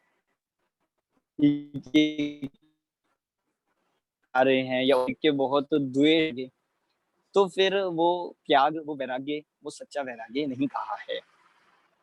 ऐसे ही उदासीनता है कि अगर हम वास्तव में ये चाहते हैं कि हमें कोई मतलब नहीं, तो हमें ना तो राग होना चाहिए ना द्वेष होना चाहिए, समता भाव रूप वैराग्य होना चाहिए, जैसा ज्ञानियों का, मुनिराजों का, तीर्थंकरों का होता है। पर हम राग तो छोड़ देते हैं, पर अंदर में क्या रहता है कि द्वेष उत्पन्न हो जाता है, तो वो एक नई कषाय ही खड़ी कर ली है। तो इसी को यहाँ पे कह रहे हैं कि हमें जो अनित्य आदि का 12 भावनाओं का चिंतन करना है, उनमें वस्तुओं को बुरा मानकर नहीं करना, जैसी है वैसा जान के करना है। 12 भावना इसका नाम है कि वस्तु के स्वरूप का चिंतन करो, जैसी वस्तु है वैसा मानो। शरीर की जो अनित्य भावना है, अनित्य भावना में हम क्या देखते हैं कि शरीर मल मूत्र आदि से बना है, दुर्गंधमय है, अशुचि है, तो ठीक है, जैसा है वैसा है। अब हम इसको सुन के शरीर से वो घृणा करें, इससे हम वो करने लगे, मतलब ग्लानि करे, या इससे द्वेष कर बैठे, तो ये सच्चा चिंतन नहीं है। समझ आई ये बात? कितने लोगों को नहीं आई है? सुनील जी, आप कुछ पूछ रहे हैं? सर, इसमें इवन जो 12 भावनाओं का चिंतन है, मान लीजिए कोई ज्ञानी कर रहा है, तो वो भी संवर का कारण तो नहीं बनेगा ना, क्योंकि संवर का कारण तो अल्टीमेटली, जैसे आपने पहले बताया कि आत्मा में लीनता होगा तो ही संवर का कारण होगा। तो यहाँ पे हम ये कहेंगे कि जो बहिरंग से चिंतन चल रहा है वो तो संवर का कारण नहीं है, पर अंतरंग में जितनी उस चिंतन से सच्ची उदासीनता आई है वो संवर का कारण है। ओके सरिता जी। सर, मेरा ये प्रश्न था कि जैसे कोई ज्ञानी वैरागी होते हैं तो वो तो निकल गए, लेकिन उनके वजह से जो घर में लोग एक्सेप्ट नहीं कर पा रहे, या परेशान हो रहे, या उनको समझ नहीं रहे, तो वो उनको जो तकलीफ हो रही है, तो क्या कहीं उनका दोष भी ज्ञानी को लगता है या नहीं लगती? नहीं लगता दोष, क्योंकि फिर तो अगर तीर्थंकर जो जैसे मान लीजिए चक्रवर्ती तीर्थंकर रहे, वे जब घर छोड़ के जाते होंगे तो उनकी 96,000 पत्नियों को अच्छा लगता होगा कि बुरा लगता होगा? तो नो डाउट बुरा ही लगेगा। तो अब सब उनको अगर मान लो बुरा लग रहा है, तो उनको क्या उसका दोष तीर्थंकरों को लगेगा, या फिर उन पत्नियों को भी वस्तु स्वरूप समझना चाहिए, संसार का स्वरूप समझ के वैराग्य आना चाहिए? नहीं तो फिर तो अगर उनको दोष लगता रहेगा, फिर ऐसे तो कोई ना कोई हमेशा ज्ञानियों को कोसता ही रहेगा, या फिर हम कहे दोष लगाता ही रहेगा, तो कभी मोक्ष ही नहीं जा पाएंगे। तो उसमें ज्ञानियों का बिल्कुल कोई दोष नहीं होता है। हाँ, रोहन जी। जो पहला चैप्टर हमने जब पढ़ा था तब हमने बात की थी कि सम्यक दृष्टि प्राप्ति को कष्टदायक मानता है, वो संवर तत्व संबंधी भूल है। अब जब आपने यहाँ बात करी तो मैं तो अपने जीव की बात कर रहा हूँ। तो जब तक बहिरंग चीजें नहीं जाएगी, अगर मुझे परिग्रह छोड़ना है तो बहिरंग में तो डेफिनेटली जाना ही चाहिए। बाहर से नहीं निकलेगा तो अंतरंग में कितना भी कर लो, मतलब अंतरंग में आने से पहले डेफिनेटली बाहर से छूटेगा। पर अभी जिस स्थिति में हम लोग हैं शावक अवस्था में, तो बहिरंग में तो डेफिनेटली परिग्रह है ही है, क्योंकि हास्य रतिया रति ये सब चीजें चलती रहती है शास्त्र पैरेलली। तो अभी आप जो समझाना चाह रहे हैं, अगर वो मैं मुनिराज के ऊपर नहीं, मैं अपने ऊपर इम्प्लीमेंट करूँ एज अ श्रावक, तो लाइक अब जो पहले पढ़ा था कि सम्यक दर्शन की प्राप्ति को कष्टदायक मानता है, बट ऐसा है नहीं। पर जिस तरह से अभी हम बात कर रहे हैं उस तरह से तो काफी कष्टदायक है, क्योंकि ऑलरेडी बहिरंग से तो छूटा ही नहीं है और अंतरंग में आने के लिए तो बहुत टाइम लग रहा है। तो वो जो गैप है उस ब्रिज को कैसे मैं फिल बिल्कुल करूं? समझ गया मैं आपकी बात। देखिए, अगर इसको पहले से जोड़े तो पहले जो जीव था वो कष्टदायक मानता था। अब यहाँ उस जीव की बात है जिसे कष्टदायक तो लग ही नहीं रहा है, जिसे कष्टदायक नहीं लग रहा, इसीलिए उसने संवर के कारणों को प्राप्त करना शुरू कर दिया। ठीक है, संवर के कारणों में अब उसने समिति भी कर रहा है, गुप्ति की भी कोशिश करता है, भाव भावनाओं का चिंतन कर रहा है, धर्म का पालन कर रहा है। पर अब आप ये कह रहे हैं कि हमारी भूमिका अलग है, तो अगर अभी हम इस कैटेगरी में नहीं आ रहे हैं तो हो सकता है आगे चल के आए। यदि अगर हम यहाँ, आप तो ये कह रहे हैं ना, क्योंकि अभी हमारे तो बहिरंग से भी त्याग नहीं है, बाहर में भी बहुत परिग्रह है, बाहर में भी हिंसा हो रही है, अहिंसा पूरी तरह से पालन नहीं हो रही, तो यहाँ उस जीव की बात नहीं। हाँ, तो बात उसकी है जो बहिरंग से तो अब पूरी तरह से कर रहा है, कर चुका है, क्योंकि जैन मिथ्या दृष्टि में वो ले रहे हैं कि जिसने अब इस मार्ग का अभ्यास करते करते इस मार्ग पे लग गया है, पर कहाँ तक आया, तो सिर्फ बहिरंग तक आया।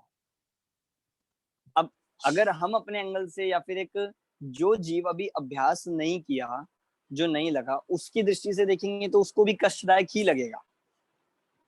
जैसे हमें लग रहा है कि पहले वाला तो कष्टदायक था ही, अब वाला भी कष्टदायक ही है, क्योंकि एक बार को ये लगे कि बाहर का तो इजी है, अंदर का तो और कष्टदायक है।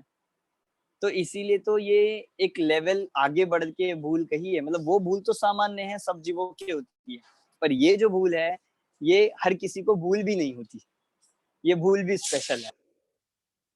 तो यहाँ ये कह रहे हैं कि ये उन्हीं को होगी जो अब थोड़ा मोक्ष मार्ग में लग गए हैं, जिन्होंने बहिरंग तो कर लिया और अभ्यास भी हो चुका है, और अब सारे बहिरंग से बिल्कुल उनको वैराग्य भी आता है और कषाएं भी मंद हो गई है, समितियों का पालन भी कर रहे हैं, पर फिर भी संवर नहीं हो रहा। उसका क्या कारण है? तो डीप में जाके देखा तो क्योंकि संवर के सिर्फ आप बहिरंग कारण को समझ रहे हो, उसी का पालन कर रहे हो, इसीलिए संवर नहीं हो। समझ रहा है?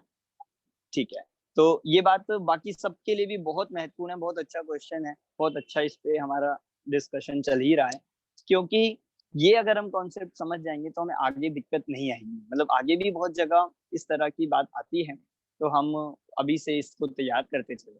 कुंजन जी, यहाँ ऐसे कह सकते हैं कि पहले तो व्यवहार से भी नहीं समझ रहा था और अभी व्यवहार से समझ रहा है पर निश्चय से नहीं समझ रहा है, ऐसा मान सकते हैं क्या? बिल्कुल सही, आपने सही एक कंक्लूजन में दे दिया कि पहले तो व्यवहार से कुछ भी नहीं जानता था, अब व्यवहार में करने लगा है तो निश्चय नहीं जानता। बहुत सही। निश्चय नहीं आशीष जानता। भैया क्या है ना, एक थोड़ा सा भाव जो आता है वही बताना चाह रहा था।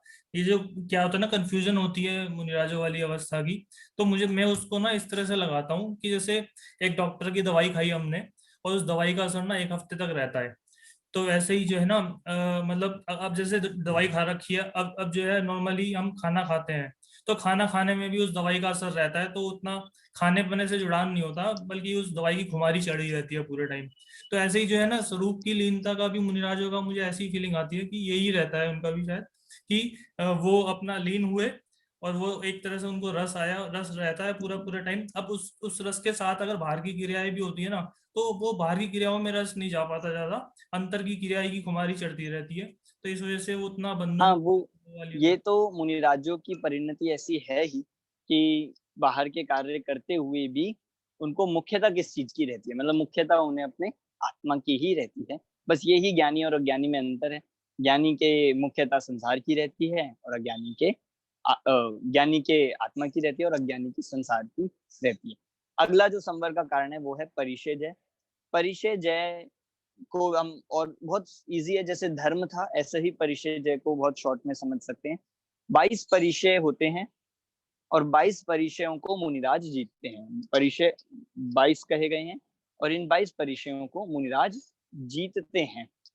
तो 22 परिचयों में भी सिर्फ हमें क्या लगता है, या एक सामान्य दृष्टि से देखिए, आप परिचयों का जब वर्णन पढ़ोगे, जब हम सुनते हैं तो उसमें ऐसे आए हैं, भूख को सहन करना, सर्दी को सहन करना, गर्मी को सहन करना, मच्छर जो लगे उनको सहन करना, इसे परिचय ये परिचयों में है नाम। पर सिर्फ बाहर से भूख प्यास सर्दी गर्मी इसको सहन कर लेना, इसका नाम परिचय नहीं है।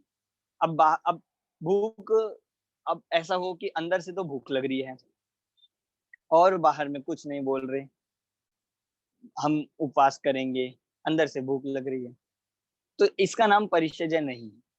अंदर में तो बहुत ठंड लग रही है, पर बाहर में किसी को बस कह नहीं रहे हैं या बोल नहीं रहे हैं, कुछ उपाय नहीं कर रहे हैं, इसका नाम परिचय नहीं है। ऐसी सारे 22 के 22 परिचय पे लगेगा। हाँ, परिचय का लिटिल मीनिंग होता है सहन करना, सहन किया जाए, जो परिचय है जिसको सहन किया जाए, तो ऐसे वो कष्टों को सहन करते हैं, इसीलिए मुनिराजों को परिचय जयी कहते हैं, मतलब विजय, परिचय जयी कहिए, परिचय जय कहिए। तो ये 22 परिचय जिनको सहन किया जाता है, पर जैसा अज्ञानी सहन करता है वैसा सहन नहीं करते। अब देखो, हम भी कभी कभी भूख सहन करते हैं, मान लो कहीं बैंक गए हैं या फिर कोई हम लाइन में लगे हैं और भूख लग रही है बहुत, और हम कुछ उस समय खा भी नहीं सकते, खा भी नहीं रहे हैं, बहुत तेज भूख लग रही है, पर काम जब तक जरूरी है, जब तक लगे हैं हम उस गवर्नमेंट ऑफिस में या कहीं बैंक की लाइन में, तो हम भी परिचय जय कर रहे हैं, फिर तो हमने भी भूख सहन कर ली। जितने गरीब व्यक्ति है जिनको भोजन ही नहीं मिल रहा कई कई दिन तक, तो वे भी परिचय, मतलब भोजन तो नहीं कर रहे हैं, तो क्या उन्हें भी परिचय जयी माना जाए? जितने तिर्यंच है, सर्दी गर्मी बाहर से उनको लग रही है, फिर भी ना वो सर्दी में चद्दर ओढ़ रहे, ना वो गर्मी में मतलब एसी चला रहे, पंखा चला रहे या कुछ कर रहे हैं, तो क्या उन पशुओं को, तिर्यंचों को भी परिचय जयी माना जाएगा क्या? नहीं माना जा सकता, क्योंकि परिचयों का, हाँ 22 प्रकार की होती, परिचयों का संबंध अंतरंग में इष्ट अनिष्ट मान्यता को से है। इष्ट अनिष्ट मान्यता को जीतना वास्तव में इसका नाम परिचय जय है। अब अज्ञानी के उल्टा होता है, अंदर में तो इष्ट अनिष्ट मान्यता है, बाहर में कहेगा कि नहीं हम तो कुछ नहीं खा रहे, हम कुछ नहीं पिएंगे, ना हम कोई सर्दी का उपाय करेंगे, ना हम गर्मी का करेंगे, नग्न रहेंगे, तो ये सब बाहर से परिचय जय, ये संवर के कारण नहीं बनता। तो ये 5वां कारण हुआ।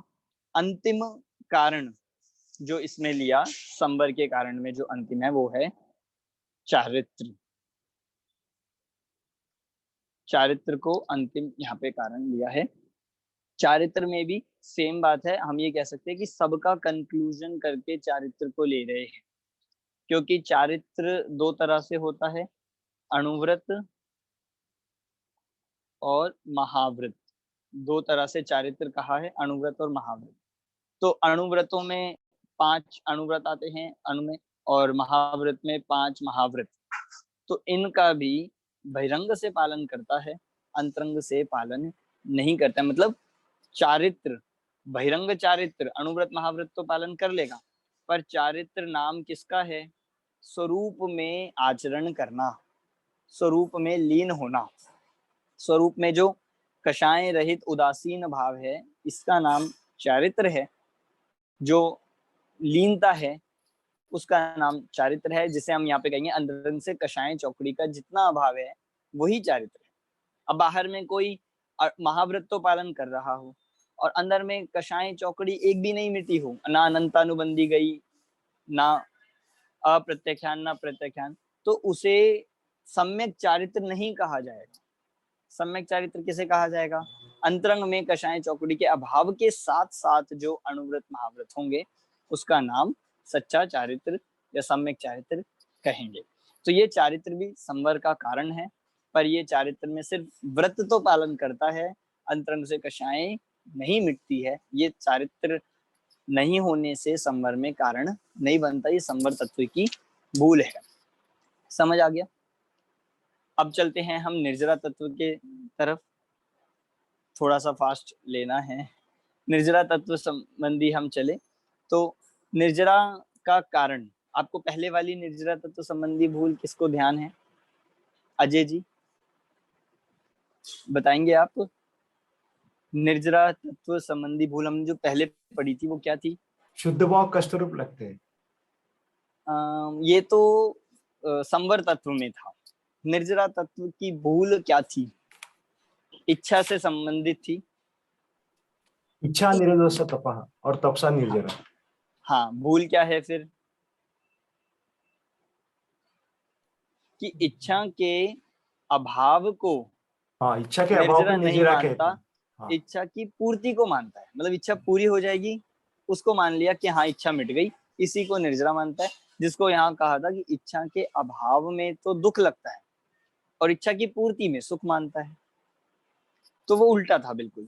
जैसे हम ये कहे कि निर्जरा, ठीक है, निर्जरा, निर्जरा में कैसे होती है निर्जरा? इच्छा, मतलब एक तरफ इच्छा उत्पन्न होती है तो इच्छा के अभाव से निर्जरा होती है। पर ये क्या मानता है? इच्छा का अभाव नहीं, इच्छा की पूर्ति को निर्जरा मानता है। दोनों में अंतर है, अभाव और पूर्ति में, इन दोनों में बहुत अंतर है।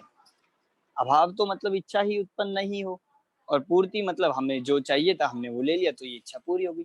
तो इच्छा की पूर्ति तो सबको सुखदायक लगती है, पर ज्ञानी वही है, सच्ची निर्जरा उन्हें है जिनके इच्छा के अभाव को जो निर्जरा मानते हैं, वो ही वास्तविक निर्जरा है। ठीक है, तो भूल यही थी। अब यहाँ पे थोड़ा सा अलग ले रहे हैं। यहाँ बात चल रही है कि वीतराग भाव तप को जानता नहीं है, बाह्य क्रिया को ही तप मानता है। जैसे हम कहे निर्जरा, और निर्जरा किससे होती है? निर्जरा होती है तप से, मतलब तप से निर्जरा होगी। तो तप क्या है? तो तप में दो है, एक तो बाहर से बैठना, बाहर में मतलब क्रिया, इसका ये भी हो रही है क्रिया में, और अंतरंग से वीतरागता, जिसको हम कहेंगे इच्छा का अभाव।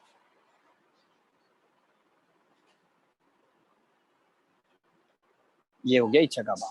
तो अब ये क्या करता है? तप में इस क्रिया को तो तप मानता है मात्र, और इसी से निर्जरा मानता है, पर ये जो वीतराग भाव है ये वास्तविक निर्जरा है, इसको पहचानता नहीं है। तो ये यहाँ पे यही कह दिया कि जो तप के भी दो भेद, तो तरह से हम कह सकते हैं, एक तो जो बाहर से बैठने रूप तप है और अंदर से वीतराग, तो ये नहीं जानता, इसीलिए निर्जरा तत्व संबंधी भूल का पहला पॉइंट ये होगा। दूसरा, उसे यह पता है नहीं कि जितना शुद्ध भाव है वह तो निर्जरा का कारण है, और जितना शुभ भाव है वह बंध का कारण है। ये बात जो मैंने पहले बता दी, ये वही है जो प्रश्न आपने पूछा था कि मुनिराजों के जो शुभ भाव है वो किसका कारण है?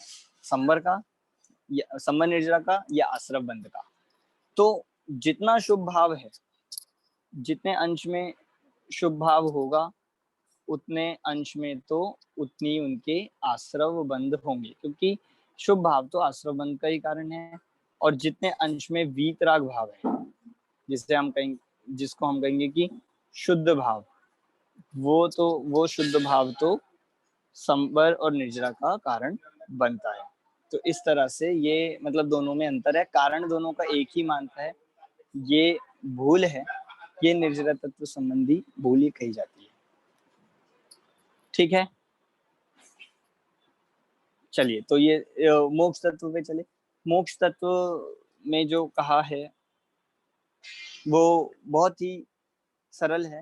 पहले भी हमने ये बात देखी थी कि स्वर्ग और मोक्ष के सुख की जाति एक ही मानता है, कि स्वर्ग सुख और मोक्ष सुख एक ही जैसा लगता है, बस क्वांटिटी में ज्यादा लगता है, कि हाँ मोक्ष का सुख क्वांटिटी में ज्यादा होगा, स्वर्ग का थोड़ा कम होगा, पर होगा तो उसी जाति का। तो ये भूल है, क्योंकि वास्तविकता में मोक्ष सुख और स्वर्ग सुख का कोई कंपैरिजन ही नहीं है, दोनों की जाति ही अलग है। स्वर्ग सुख इंद्रियों से उत्पन्न होगा, भोगों से उत्पन्न होता है, कर्मों पर डिपेंड करता है, पुण्य कर्म पर जो मोक्ष सुख है वो इंद्रिय जन्य नहीं है, इंद्रियातीत है, अतीन्द्रिय है, किसी प्रकार से भोगों से उसका संबंध नहीं है, मतलब बाहर के पदार्थों से, और कर्मों से भी निरपेक्ष है, मतलब कर्मों का कोई रोल नहीं है। ऐसा वो मोक्ष का सुख है। तो ये स्वर्ग और मोक्ष के सुख की जाति ही अलग है। ये दूसरा, एक पहला पॉइंट था। दूसरा लिया कि स्वर्ग और मोक्ष के कारण को एक मानता है, कि जिस चीज से, देखिए कारण वाला पॉइंट तो सब में लगाना है आपको। आश्रम के कारण में भी बात आई थी, फिर संवर के कारणों में भी बात आई, निर्जरा के कारण में भी आई, अब मोक्ष में भी, कि जिस भाव से हम स्वर्ग जा रहे हैं, जिन भावों से स्वर्ग की प्राप्ति हो रही है, उन भावों से मोक्ष कैसे होगा। कि एक ही भाव हो और उससे स्वर्ग भी उससे मोक्ष भी, ऐसा संभव नहीं है, क्योंकि दोनों अलग अलग चीज है। इसीलिए दोनों के कारण भी अलग अलग होंगे। स्वर्ग का कारण शुभ भाव है, मोक्ष का कारण शुद्ध भाव। तो इस तरह से दोनों के कारण जब अलग अलग है तो दोनों अलग अलग होंगे, इसलिए दोनों की जाति अलग है। इस तरह से सात तत्व संबंधी भूल ये मोक्ष तत्व की भी देख ली, और सातों तत्व की ये उसी जीव को होती है जो जीव थोड़ा अब पढ़ने लिखने वाला है, मतलब जो अब जैन धर्म का अध्ययन करता है, स्वाध्याय करता है, थोड़ा मोक्ष मार्ग का पालन करने लगा है, उस जीव के, जिसे हमने कहा था गृहीत मिथ्या दृष्टि, जिसे कहा था जैन मिथ्या दृष्टि, उसके ही ये सात तत्व संबंधी भूल पाई जाती है। क्योंकि बहुत से लोग हैं जो मोक्ष को जानते ही नहीं है, उन्हें मोक्ष जाना ही नहीं है, उनकी तो बात ही नहीं है। यहाँ बात उसकी है जो जीव अब धर्म का पालन कर रहा है, जिसको मोक्ष जाना है, पर मोक्ष जाने का वास्तविक कारण नहीं जानता। ऐसा लगता है कि ये शुभ भाव करता रहूंगा तो एक दिन इसी तरह से एकदम कुछ चमत्कार होएगा और मोक्ष हो जाएगा, पर ऐसा नहीं है। ठीक है, तो ये सातों तत्व की भूल वाला अपना पाठ हुआ है। आशीष जी, आपको कोई प्रश्न है क्या? सॉरी भैया, रह गया हैंड ऊपर। अच्छा ठीक है, तो ये अपना सातों तत्व संबंधी भूल वाला पाठ, कोई आपको अभी डाउट हो किसी को तो आप पूछ लीजिए। जो लोग नए हैं हमारे साथ वे लोग भी पूछ सकते हैं। कुंजन जी, एक बार फिर से कंफर्म करने के लिए कि हमने कहा कि अहिंसा का जो भाव है वो हमारा जो होगा मिथ्या दृष्टि का और मुनिराज का, उसमें फर्क तो है, क्योंकि दोनों, एक में राग है एक में राग नहीं है, ऐसा गिनना चाहिए। तो दोनों शुभ भाव के कारण है, ये समझना थोड़ा डिफिकल्ट है।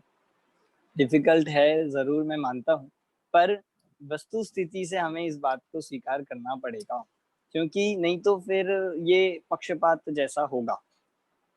और अब जब हम आगे पढ़ेंगे तो मैं इसको फिर दूसरे एंगल से बात जब हम और पढ़ेंगे तो हमें एक नई विवक्षा मिलेगी कि अंतर है, दोनों के भावों में अंतर है।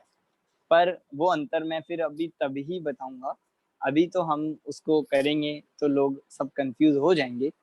पर इतना समझिए कि शुभ भाव तो किसी का भी हो, वो पुण्य बंध का ही कारण है और दोनों एक ही है। पर शास्त्रों में हमें बहुत जगह ऐसा उल्लेख मिलेगा, कहीं ऐसे कथन मिलेंगे, प्रमाण भी आपको मिल जाएगा कि ज्ञानी के शुभ भाव में और अज्ञानी के शुभ भाव में बहुत अंतर है। राइट, मतलब ऐसे प्रमाण मिलेंगे, पर वहां विवक्षा समझना होगा, वो हम तभी उसको लगा के देखेंगे। पर शुभ भाव किसी का भी हो, दोनों होता पुण्य बंध का ही कारण है। आपको ध्यान होगा हमने मुक्ति का मार्ग वाला पाठ भी पढ़ा था एक पहले, उसमें एक बात आई थी कि मुनिराजों को मोक्ष, मतलब जो ये रत्नत्रय है, ये मोक्ष का कारण है या स्वर्ग का कारण है? ध्यान है सभी को, ये बात आई थी। तो उसमें हमने देखा था कि रत्नत्रय तो मोक्ष का ही कारण है। तो फिर हमने फिर प्रश्न उठा कि बहुत सारे हमने रत्नत्रयधारी ऐसे देखे हैं जो स्वर्ग जा रहे हैं, वो कैसे? तो वहां उत्तर क्या था, किसी को ध्यान है? क्योंकि उस उत्तर में ही समाधान है। किसी को ध्यान है? जितने अंशों में राग भाव है वो अंश तो स्वर्ग का ही कारण है। जितने अंशों में बिल्कुल सही, यही उत्तर था कि जितने अंश में उनके भी राग है ना, उस अंश से तो उनके पुण्य का बंधन होगा और उससे वो स्वर्ग का जाएंगे। और जितने अंश में वीतरागता है उतने अंश में बंध का अभाव है। तो वस्तु स्थिति तो यही कहेगी कि चाहे मुनिराज हो चाहे कोई हो, तो उनके भी अगर राग भाव है तो उतना उतना बंधन है। पर उनके बंधन में और हमारे बंधन में या ज्ञानी के बंधन में अंतर तो है। उनका बंधन अनंत संसार का कारण नहीं है और अज्ञानी का बंधन अनंत संसार का कारण बनता है। ठीक है। संगीता जी। भैया जी मुझे इस लाइन का मतलब नहीं समझा। क्षुदाधिक होने पर च वाला होने पर उसके नाश का उपाय नहीं करने को परिषद मानता है। हाँ, और तो अंतर ये में क्लेश रूप परिणाम रहते हैं। ये हाँ, मतलब इस मतलब लाइन ये का मतलब नहीं समझा। इसका मतलब ये है कि भूख लग रही है, पर भूख के लिए हमने कोई उपाय नहीं किया, तो इसको ऐसा लगता है कि हम परिषदजयी हो गए, पर अंदर में तो बहुत कष्ट हो रहा है, अंदर में बहुत पीड़ा हो रही है, क्लेश हो रहा है। तो जब अंदर में क्लेश भी ना हो, वास्तविक परिषद तो वो है। पर धूप में खड़ा हो गया बहुत देर और कोई उपाय था भी नहीं, करा भी नहीं, तो ऐसा लगता है कि हमने उष्ण परिषद जीत लिया। तो इसका नाम परिषद नहीं है। बाहर से कुछ उपाय नहीं किया, अंदर में तो भाव बहुत हो रहे हैं। उपाय नहीं किया मतलब कोई भी भोजन आदि का उपाय नहीं करा, बनाने का कोशिश नहीं करी, तो वो उसका नाम परिषद रहे और सहन क्लेश करते रूप परिणाम रहे और परिणाम भी होते रहे। उस पर ध्यान नहीं देता, मतलब इग्नोर कर दी वो चीज को, उस भूख को। मतलब इग्नोर करने के नाम पे ऐसा लगता है कि हमने तो परिषद जीत लिया। अच्छा, तो उसका नाम परिषद नहीं है। हाँ, तो फिर उसके बाद में ये इष्ट अनिष्ट में सुखी नहीं होना व ज्ञाता दृष्टा रहना, यही सच्चा परिषद। हाँ, ठीक है, बाकी सबको भी समझ आ गया। तो चलिए अब हम एक बार अगला चैप्टर शुरू करेंगे। अगला चैप्टर बहुत ही सिंपल सा चैप्टर है और बहुत ही इजी है, जिसका नाम है लक्षण लक्षणाभास। लक्षण और लक्षणाभास, इसमें जो परिचय दिया है वो आप स्वयं पढ़िएगा। परिचय दिया है अभिनव धर्म भूषण यति, मतलब यति मतलब मुनिराज होते हैं। तो ये कौन से मुनिराज का परिचय दिया है? अभिनव धर्म भूषण यति, इनका परिचय दिया। इनकी जो एक मुख्य विशेषता है कि ये न्याय के ग्रंथ के आचार्य। इन्होंने एक ग्रंथ लिखा है न्याय दीपिका, उसी न्याय दीपिका ग्रंथ के आधार से ये पाठ लिखा गया है। बाकी और जो इनकी बातें हैं, ज्यादा इनका परिचय नहीं दिया है, थोड़ा बहुत इनकी विशेषता, इनकी महिमा परख ही दिया है। कोई ऐसा नाम, इनके माता पिता का नाम, कहाँ जन्म हुआ, ये सब कोई इनकी जानकारी हमें मिलती नहीं है। बस थोड़ा टाइम इनका दिया है 1358, मतलब 1358 से 1418 इनका ईस्वी सन माना गया है, ये इनका काल है। बाकी और कुछ विशेष इनका परिचय तो लौकिक नहीं दिया, पर महिमा बताई कि बहुत ही तार्किक और बहुत ही ये मतलब विद्वान मुनिराज हुए हैं और इन्होंने न्याय के ग्रंथों की रचना करी। न्याय की इनकी विशेष वो थी प्रकड़, तो इसलिए इन्होंने एक ग्रंथ लिखा न्याय दीपिका। उस न्याय दीपिका के आधार से ही ये लक्षण और लक्षणाभास ग्रंथ लिखा गया है। ठीक है, तो ये लक्षण लक्षणाभास का चैप्टर बहुत ही सिंपल है। लक्षण किसे कहते हैं? अगर हम लक्षण शब्द सुना है सबने, हमने किसे कहा जाता है? लक्षण, चिन्ह।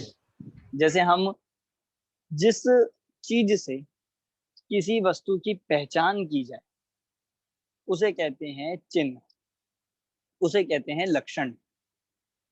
जैसे 24 तीर्थंकर हैं, 24 तीर्थंकरों में आपके सामने बिल्कुल बिना चिन्ह की 24 की 24 प्रतिमा रख दी जाए, सबका एक जैसा कलर हो, एक ही जैसा आकार दिख रहा हो, तो आप पहचान पाओगे क्या?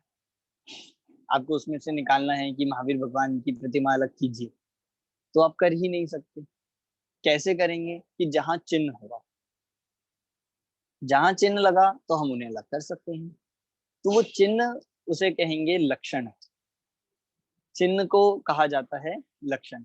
तो ऐसे लक्षण, मतलब लक्षण की क्या परिभाषा बन गई, लक्षण का क्या स्वरूप बन गया कि अनेक मिली हुई वस्तुओं में से किसी एक वस्तु को अलग करने का जो कारण है, हेतु है, उसे कहते हैं लक्षण।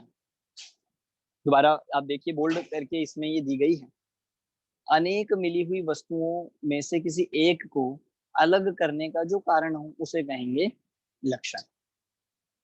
ठीक, जैसे अब हम बहुत सारी चीजें मिली हुई होती हैं तो हम एक की पहचान उसके चिन्ह से करनी होती है, एक की या अनेक की।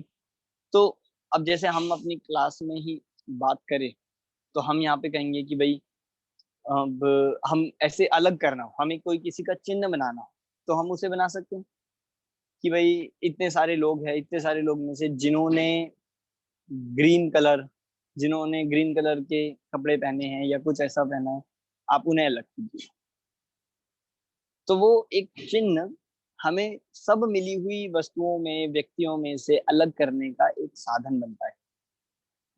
हम एरिया वाइज कहें, वो भी एक चिन्ह हो सकता है कि जिनकी भाषा, कोई ऐसी भाषाएं हैं अलग अलग है तो भाई इनमें से इस भाषा वाले को अलग कीजिए, तो वो उसका एक चिन्ह बन जाए।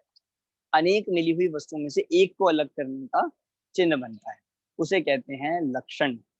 अब यहाँ लक्षण की बात इसलिए कर रहे हैं क्योंकि हमें आत्मा को पहचानना है, आत्मा का श्रद्धान करना है। तो आत्मा को जानने की बात तो करते हैं, पर आत्मा को पहचाने कैसे? आत्मा को पहचानने के दिखता है क्या किसी को? दिखता भी नहीं है। वो वाली आत्माएं तो नहीं है जो लोगों को दिख जाती है, उसकी तो बात ही नहीं है। यहाँ दिखता भी नहीं है।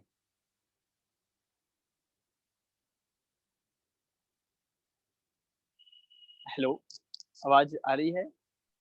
आ रही है सर। हाँ हाँ, तो यहाँ तो आत्मा दिखता भी नहीं है, पकड़ में भी नहीं आता है, तो उसको जानेंगे कैसे, पहचानेंगे कैसे?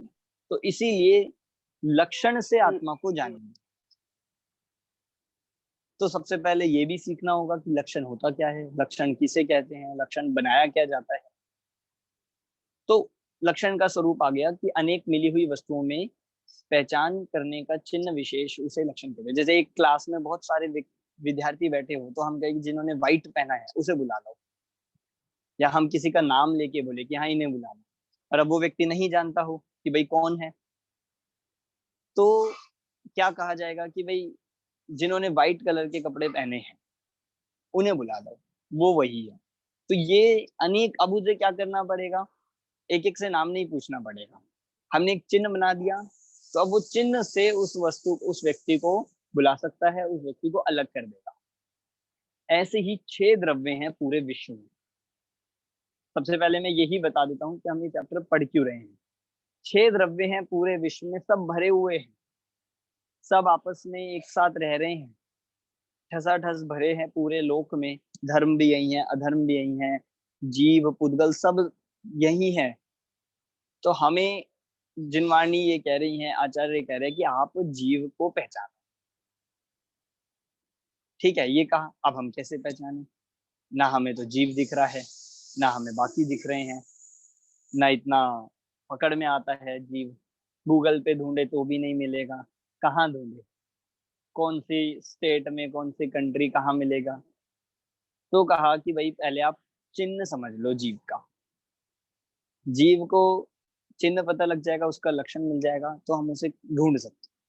अब ये बहुत बड़ा एक मतलब साइकोलॉजिकल तरीका है।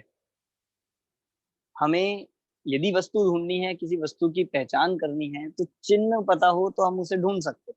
अब चिन्ह नहीं पता हो तो आप कहाँ ढूंढोगे? जैसे आप मान लो कहीं पे बहुत बड़ी भीड़ होती है, बहुत मेला होता है या कोई बहुत भीड़ होती है, वहां पे कोई खो जाता है, तो उस एक व्यक्ति को ढूंढना हो तो कैसे ढूंढवाते हैं, कैसे मतलब ढूंढा जा सकता है? आप ये कहो कि एक बच्चा खो गया, तो ऐसे तो कभी नहीं मिलने वाला। आप हाइट बताओ, इतनी हाइट का, तो भी नहीं मिल पाएगा, क्योंकि उस हाइट के भी बहुत सारे मिल जाएंगे। शक्ल भी आप पूरी तरह से बता नहीं सकते हो।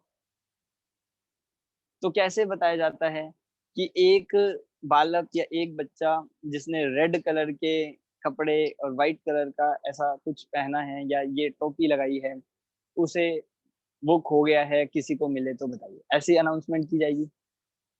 कोई चीज भी खोती है तो कहीं आप, जैसे हम जाते हैं तो कैसे की जाती है अनाउंसमेंट कि ये एक वस्तु इस कलर की इस मिली है, जिसकी भी हो आप ले जा सकते हैं। क्योंकि अनेक मिली हुई वस्तुओं को उसमें से अलग करने का साधन एक ही है, वो है लक्षण। जैसे अनेक व्यक्तियों पे भी लग सकता है। जैसे मैंने कहा कि भाई किसी ने कोई वस्त्र पहने हैं, किसी ने ब्लैक कलर के पहने, आप उसे बुला के लाओ, उसे अलग करो। तो ये सब तरह से व्यक्तियों को, वस्तुओं को अलग करने के साधन होते हैं, उसे ही लक्षण कहते हैं। 2 डेफिनेशन यहाँ पे लक्षण की दी है, हमें दोनों ही याद करनी है।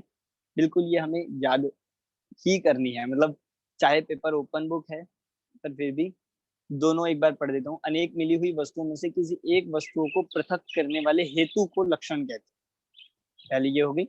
दूसरी, परस्पर मिली हुई, दोनों में एक ही बात आ रही है, परस्पर मिली हुई। अनेक मिली हुई को यहाँ कह दिया, परस्पर मिली हुई वस्तुओं में से किसी एक वस्तु जिसके द्वारा अलग की जाए उसे लक्षण कहते हैं।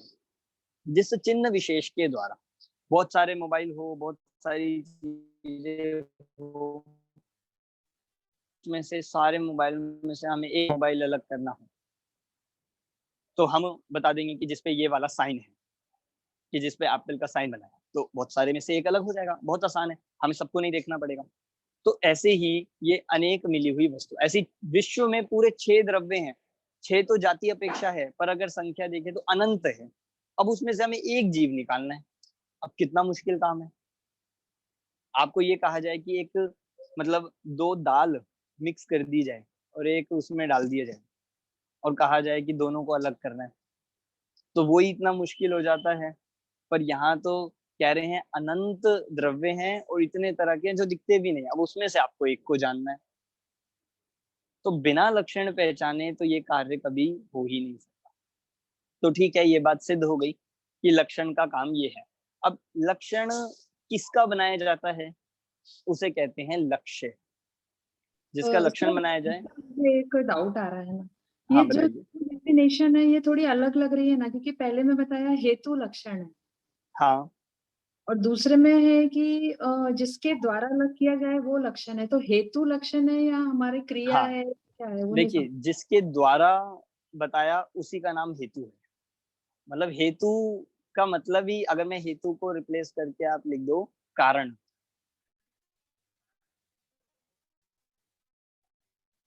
मतलब करने वाला कारण जो है वह लक्षण। ऐसे ही सेकंड परिभाषा में जिसके द्वारा जो कहा उसको आप रिप्लेस करके लिख दो कारण, कि कोई एक वस्तु जिसके कारण अलग की जाती है तो वो कारण का नाम ही लक्षण है। समझ आया क्या कि हेतु का मतलब भी कारण है और जिसके द्वारा का मतलब भी कारण है, एक ही चीज है। जी ठीक है, तो ये बहुत बड़ी बात यहाँ पे हमें बता दी है लक्षण की। और जिसका लक्ष्य बनाया जाए, जिसका लक्षण बनाया जाए वो कहलाता है लक्षण। जैसे मैंने इस मोबाइल का या किसी भी वस्तु का लक्षण बनाया कि हाँ ये कंपनी या ये चिन्ह, इस टाइप का कवर या इस टाइप का कोई दाग या कुछ भी, तो ये हो गया लक्षण। और जिस वस्तु का बनाया जाए वो हो गया लक्ष्य। जैसे मैंने एक बनाया कि ब्लैक शर्ट, ये हो गया लक्षण। और जिस व्यक्ति की बनाई गई है कि वो व्यक्ति, तो वो व्यक्ति हो गया लक्ष्य। ऐसे आप बता सकते हैं कोई 2 चीजों का कोई भी एग्जांपल, कोई भी बताएगा कि लक्षण लक्ष्य जो हमारे आसपास आपको दिख रहा हो और जिसको हम लक्षण लक्ष्य से यूज करते हैं, वो हम लक्षण बना के उसको यूज करते हैं। हाँ नंदिता जी, आप बताइए।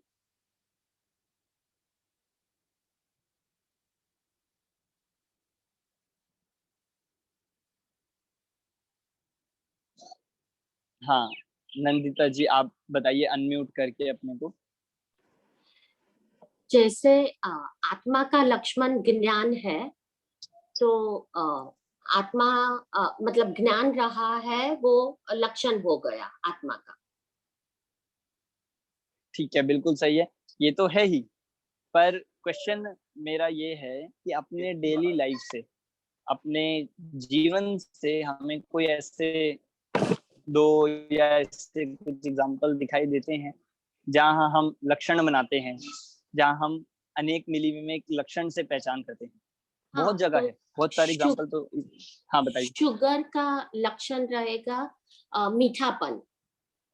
बिल्कुल, देखिए बहुत सही। एक इसी तरह से जैसे हमारे पास वाइट, एक नमक का एक मतलब जार में एक नमक है वाइट, वो भी दिख रहा है। और एक तरफ वाइट पिसी हुई जो अपनी शक्कर होती है, बूरा, वो भी है। दोनों दिखने में तो एक जैसे हैं और बहुत सारे रखे हैं। अब हमें इनको अलग करना है, कौन सा नमक है, कौन सा ये है, तो एक एक बॉक्स चेक करके तो देखेंगे नहीं, मतलब वो पॉसिबल भी। तो लक्षण क्या बनाया जाता है कि उनकी, चलिए ये तो स्वाद वाला ही है तो इसमें तो टेस्ट करके ही देखना पड़ेगा। तो इसमें लक्षण क्या बनाया जाएगा कि जो खारा होगा वो होगा नमक, और जो मीठा होगा, जो मिठास है, वो होगी शुगर। तो ये हमने एक जैसी दिखने वाली वस्तुओं को भी अलग कर दिया। ऐसे बहुत सारे लक्षण बन सकते हैं। एग्जाम्पल में आया है जल का लक्षण शीतल है, बिल्कुल स्वरूप भी जल का शीतल है और लक्षण भी हम कह सकते हैं।